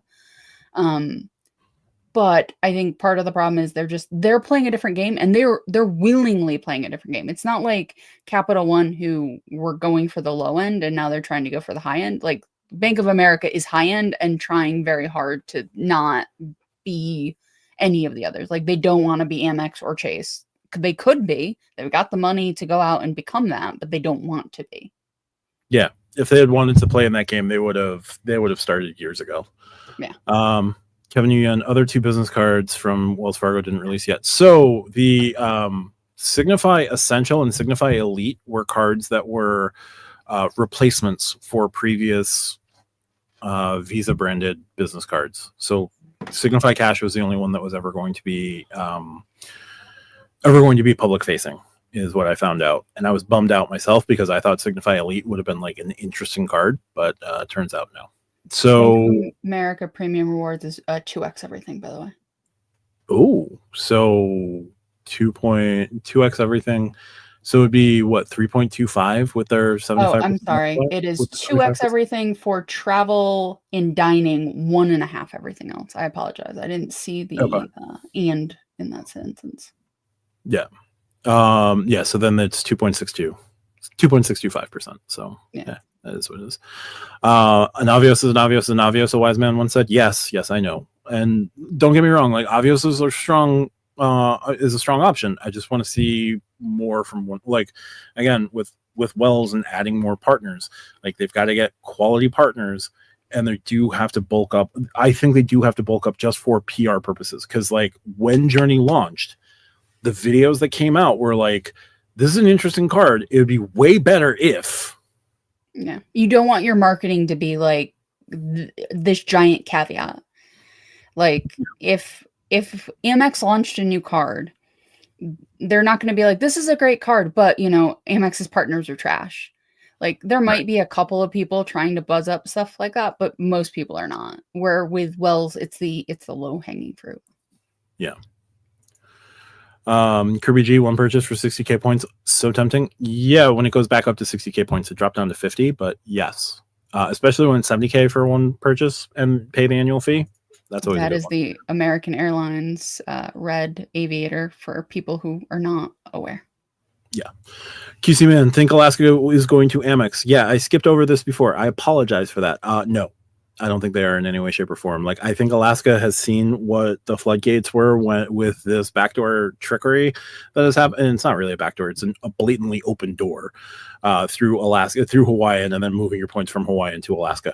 I think it has led to a deluge of Alaska points, like a near inflationary amount of points potentially. Because there are folks who are like, "Oh yeah, I moved 600,000 points from Amex to Hawaiian and then move them over to Alaska because I know how valuable Alaska is going to be." But here's the thing, like people did that because it was something A, that's going to close, and B, that is a novelty. I wonder, like, if they get them, yes, the first year is going to be an onslaught, but then it's going to settle down because like you could do that with Delta, you could do that with Hilton, you could do that with any of their partners, right? Like Virgin, you could do that too. So I think part of it is the novelty. Like once you take that novelty away, people aren't going to move 600,000 like speculatively in the same way. No, and you're definitely right there. I think if they approach, like for the longest time, they just did their credit card, right? Their first transfer partner that they signed up with is Bilt, which is a whole other. It's a whole other thing. That is a whole other bag of unicorn dust right there. Unicorn dust? What is wrong with me? Anyway, like they're just learning the point transfer game. I think if they were interested in going to Amex, they would have approached Amex, and like there was time between the final settlement of the purchase and the announcement that you're no longer going to be able to do Hawaiian. And I'm sure Amex approached Alaskan. They had to have. Oh, yeah. Because you can't lose a transfer partner, right? Losing a transfer partner is bad. Yeah. But losing a transfer partner because of a merger, like it just sort of is what it is. But losing a transfer partner, not good. So like I'm sure they were in negotiations and Alaska has like definitively said, nah, dog, we're out. which I get. Kirby, it depends on where you are and what you fly. Like value, yes, in pure numbers maybe, but it depends on where. If you're doing a ton of East Coast flying, like maybe not. So yeah, I'm always gonna point that out. It's my thing. Yeah, no, that's fine.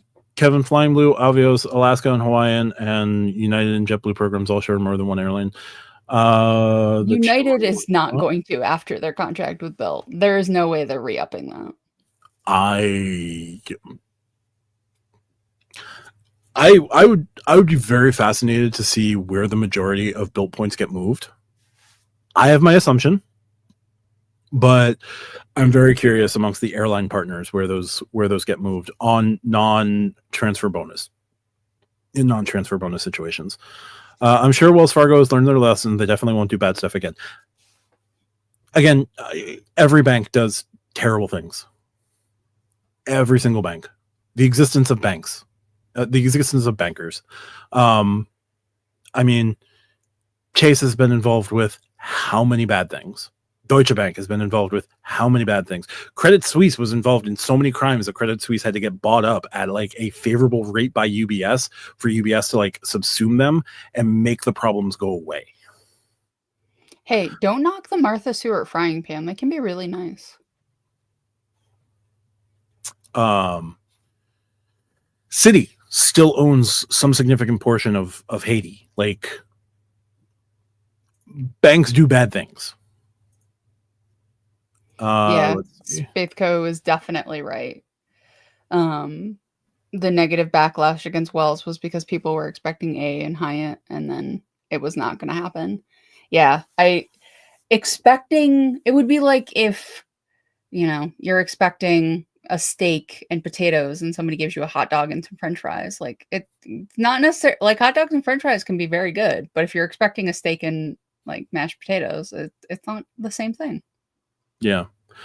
I still think that Wells can get backdoor to Hyatt by way of Bilt. I do think that's a possibility.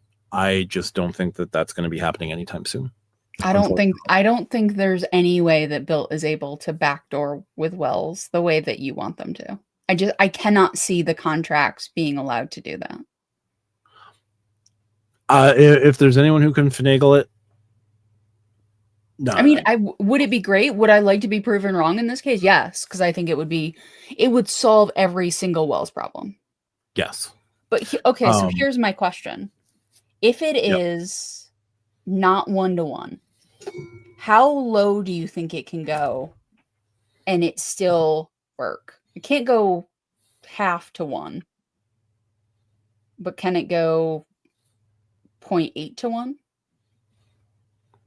So like 4 Wells to 5 Bilt or 5 Wells to 4 Bilt? 5 Wells, 4 Bilt. I think 5 to 4. I think 5 to 4 Wells to Bilt is a significantly is very strong. What about overall? 5 to 3? The JetBlue Amex relationship. Cap One. That's a lot harder to swallow but it does give you access to a ton of partners you're not getting elsewhere, and their cards are such good earners, you're probably going to make it up. Probably. My problem would be then, like, so here's the thing. If I move 100,000 Wells points to Bilt, I get 60,000 Bilt points. Now I need a pretty good transfer bonus to like squeeze a little extra value out of it. So just the way that I'm thinking, I need to do those two. I need to do that second step. But how long would it take you on Chase cards to earn 100,000 points? Right? Like outside of welcome bonuses. Before Spaithco chimes in, I'm not talking welcome bonuses. I'm talking second year, third year, whatever. I'd be living at the Staples with the in cash. They have some office furniture. You probably could put a bed together in the back and they wouldn't notice. Yeah. Have Texas Dog joining us. Thanks so much, Texas. Josh mentioning his cashback setup right now. Kirby with the Alaska, more valuable Semper point wise. Yeah, but the fact that folks were able to move like hundreds of thousands of points to Alaska, and Alaska knows how valuable their points are, I don't think they want that train to continue going.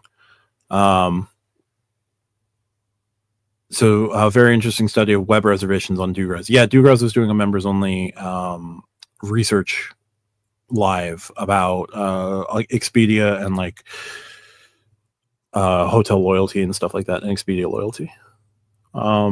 Everyone's probably using their bill points for that cool merch they sell during rent day. Well. And there's Spaceco. Sorry, I'm catching up on comments here. Joshua Ing joining us. Thanks so much, Joshua.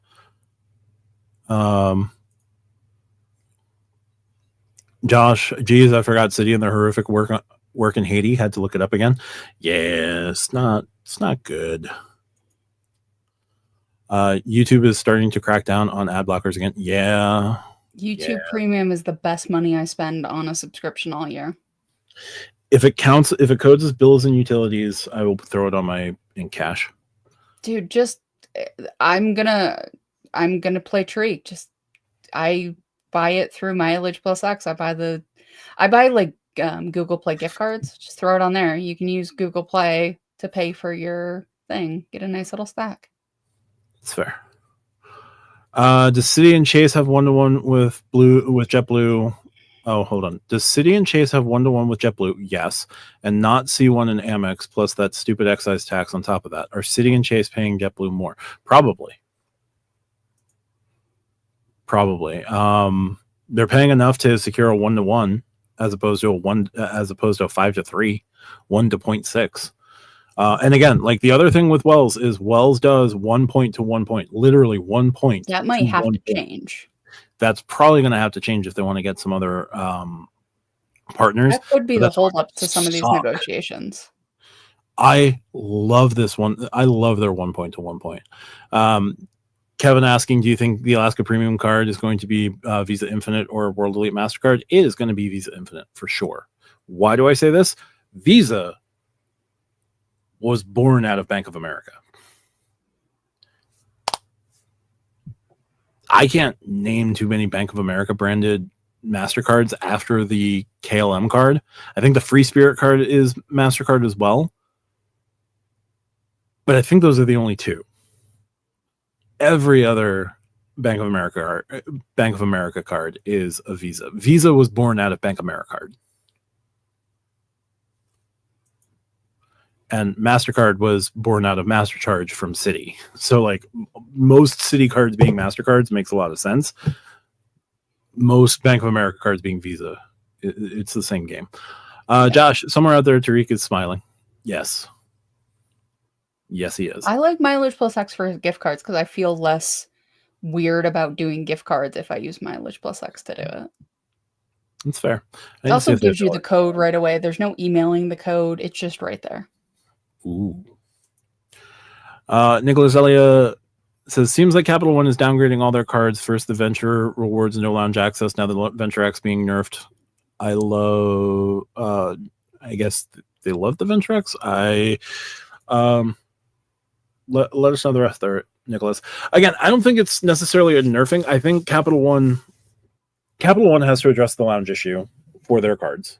Capital One has to, like the other way to do it would be obviously build and open more lounges, right? They've got the expenses that they've got to do with the Discover purchase. They've also got something to avoid having to raise the annual fee, because they'll eventually have to do the annual fee, but we'll see.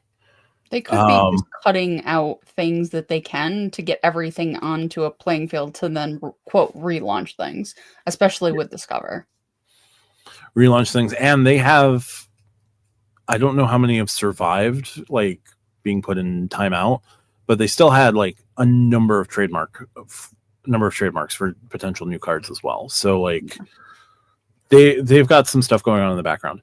Okay, so that's why all but the Costco cards seem to be MasterCard by Citi. Yes. MasterCharge was a Citi concept to go up against that was like created to go up against Visa and Bank Americard.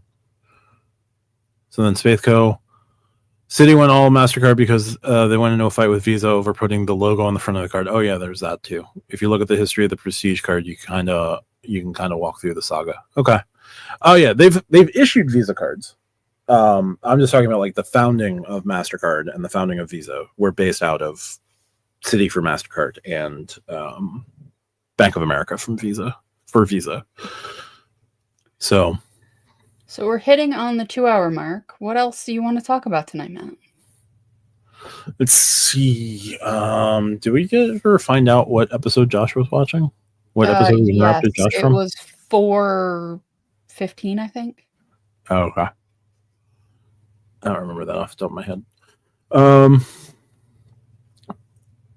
When the asset cap on Wells Fargo when is lifted, so they are waiting and thinking on the next step to take. Yeah, I think they've been planning on what their next step would look like, what they can do once the asset cap is removed, and that will include, obviously whatever asset acquisition they can do to blowing past the cap and then reinvesting into marketing and things like that. Like Wells doesn't do a lot of marketing for their cards. The marketing that they do is kind of like weird, like Martin Short and why am I blanking on this? Steve Martin selling the active cash, right? Regina King selling you the active cash. Not the first thing that you would think of in terms of like flashy things. They're doing more. They are springing for more built advertising, but you don't see a lot of ads for the autograph journey. You don't see a lot of ads for the autograph card. You see active cash ads, which is weird because a 2% card should be able to sell itself. But I do think you're going to start seeing increased welcome offers and better welcome offers across the board on the active cash, the autograph, the attune, and the autograph journey. So we'll hopefully see. But yeah. Oh, and it was season 4, episode 15, First Contact. Is that the one with like the Romulan, like proto-Romulan culture that? Josh, why don't you give us a description of the episode you're watching? I feel like that's the one, but yeah, that's fair. Nicholas, what are your thoughts on the Discover It with the rotating category going to the trifecta for Capital One? I don't know. I think people want it to be inevitable, but I think the level of expectation that you had with Wells Fargo getting American Airlines and Hyatt because of Bilt will be the same level of expectation that you're going to have with Discover It being able to move its cash back over to Venture Miles. I don't necessarily see it happening anytime soon. I think they'll keep the card. I just don't know if it's going to do miles. Like, I think they will have a Discover It clone. I don't know if it'll be like the Amex cards where their cashback cards are siloed, or if it will be like the Chase cards where you can blend it all together. Yeah. Spaithco, my favorite part of the Citi saga is after they shifted contracts to MasterCard, key people left and the logo went back to the front of the card again. Citi is an endless source of what the F material. Yes, it is. Citi just makes me want to go, ha, ha, ha. I am Nelson all the time when it comes to Citi. So Josh says, no, I did watch that a few episodes ago, though. This one was First Contact mission where Riker goes undercover and gets caught. Oh, okay. This is the one where he wakes up in the hospital. He's not sure what's going on. And then like the female scientist boards the Enterprise and she wants to leave with the Enterprise, but ends up not doing it. He ends up sleeping with an alien. Typical. And escaping a hospital. Yes. I mean, he did marry an alien, so there is that. Yeah, but she was half human. Is that the one where he is held in jail and keeps replaying scene from play directed by Beverly? No, that's later. Vincent Pascal, one of Wells Fargo's TV ads featured someone paying at a bookstore with the active cash. You would think that Wells Fargo would promote the Attune, which earns 4% on bookstores.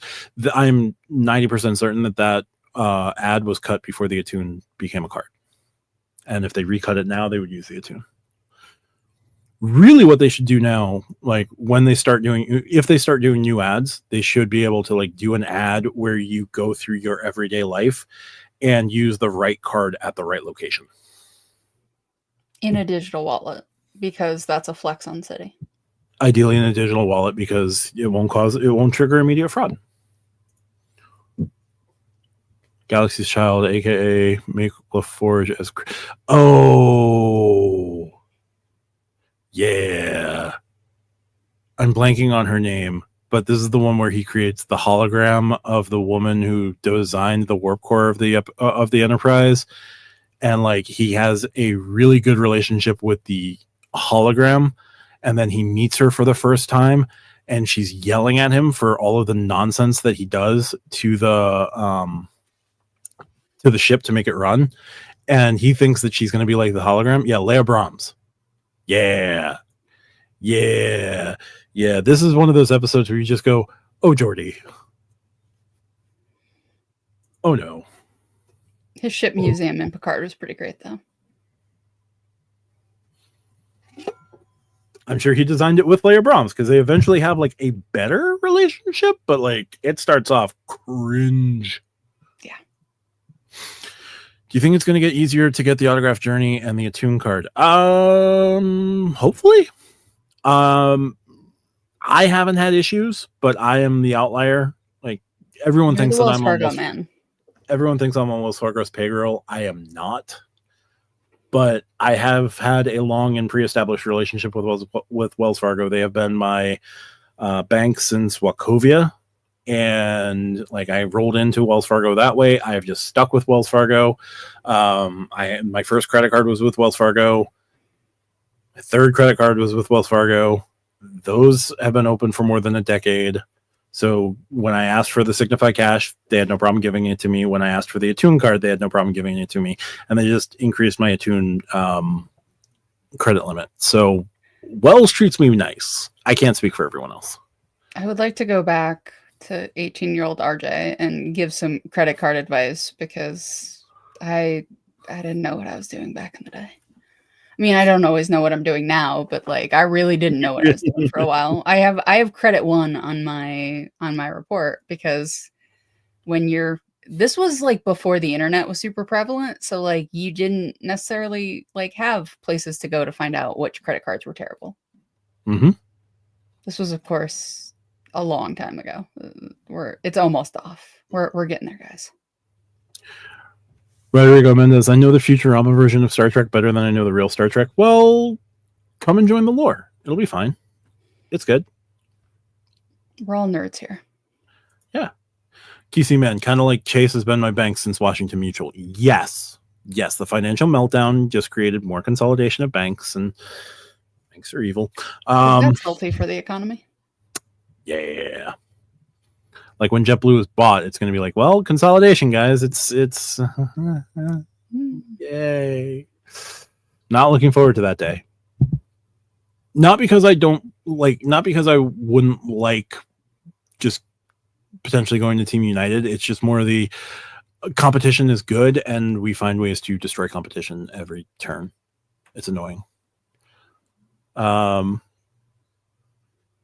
Nicholas says he's got the one key card from Wells Fargo. He's got the built card from Wells. He got them in the same month. I don't know why everyone is crapping on Credit One. The Wander card is an amazing card. Though Wander card is no. As soon as you put Credit One on it, no, because they're a terrible company. Like Credit One makes built look like Amex. Yeah. I'm sorry, no. Like you cannot be a predatory bank, like because that card is run by all banks are predatory. I get that, but Credit One is in a different level, and the things that they will do to you no, I'm sorry. Like if we grade other things based on the issuer, we have to grade that card based on the issuer. Now, if it was run by Cap One or Wells or whatever, that would be a different story. But no, it gets no.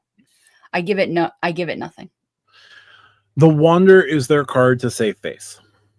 The Wander is their card that they will like present as a, this is what like our best customers can get, and the Wander card is going to be the one that they don't screw you over as badly as some of their other cards. Okay, but Texas Dog, if T'Pol and Tucker actually like were allowed to have a child, Tucker would be the mom. Like that's just how that relationship is. Not knowing enough about First Premiere, I'll take your word for it, QC man. Yeah. So we've talked Venture X, the Venture X changes. We've talked co-brands. We've talked a little bit about Rove and hotel loyalty and stuff like that. Anything else we want to talk about before we wrap up here? I don't think so. I think we had a very successful 2+ hour live, which seems to be our goal is the 2 hours. Yeah. 2+ hours, I should say. Yeah, Credit One's relationship with the NHL and their buying into the NHL is not great, and their owner is yeah. You have to have customer service for it to be horrible. Look, here's what I'm going to say. Built's customer service is going to skyrocket in the next year and a half. Because they're going to get all the Discover people, but Capital One is off. Yeah. Yes. Yeah. Just hold tight. Hold. Maybe they'll learn what a chatbot is. Just hold. Yeah. And maybe they'll learn what a phone number is. Sorry, I didn't mean for that to sound like I was yelling at you, but No, I know this pain you have, Matt. Yeah. As long as they can stop using Reddit for customer service, I'll be happy. What's my best redemption so far with my Wells Fargo points? I've just been stashing them for the moment. I have 100,000. I don't know where to move them just yet. Because I don't want to play hopscotch, and there's no choice, Matt. Go find yourself a Comfort Inn and just camp out there for 3 months on 100,000 points. On 200,000 points, yes. No, I might do it. I might check out an Ascent or a Cambria. I have enough points to make that happen. You do. Great 15 minutes for me was watching Ducross. I enjoyed it. Well, hey, you can always catch the replay. I have the replay up on my channel for about 24 hours. Then I make it members only, but you can always check out our replays here on Stack Your Points. You can check out Stack Your Points, additional resources for Stack Your Points at stackyourlive.com. I think 2 hours in is stackyourpoints.com. I said stackyourpoints.com. No, you said stackyourlive.com. You know what we should do? We should buy Stack Your Live as well and point it at Stack Your Points. I'll get right on that, Matt. I'm sorry. StackYourPoints.com, one-stop resource. Everything you need for the podcast is at StackYourPoints.com. But the Stack Your Points YouTube channel, this live is available VOD next day. You're all set there. You can check out my channel for replay as well. RJ, any plans for your channel in the near future? Anything coming up? I will up? Eventually. I have the Wells Fargo. I have the graphics done. I have the layout done. I just have to film a video. And that's fair. It's hard because every time I sit down and film a video, I think, oh, there's a Stack Your Points thing I got to do. So, it'll happen at some point. It's not my fault. It might be my fault. No, you're fine. All right. It's the nature of the beast. Absolutely. Well, we're going to call it here. Thanks so much, everyone who stuck around. We've got 33 people here at the end. I think we hit a high of about 45. So thanks, everyone who took the time. Check out the stream on replay on Stack Your Points channel. Check out stackyourpoints.com for your one-stop shop for all resources for the podcast. Our channels are Discord, all of that. I've been looking into Hyatts in Rome versus Choice so far. I would get a better cent per point ratio with the Wells 1-2 than a Hyatt Redemption. Go with the Wells. Go with the Choice. If you think you're going to be happier, be happier. Don't force yourself into Hyatt just to make a thing happen. Especially if you have to book the Hyatt through Mr. and Mrs. Smith. I think you just be happier with Choice. There we go. All right, that's going to do it for this one. Thank you so much, guys. Talk to you soon, and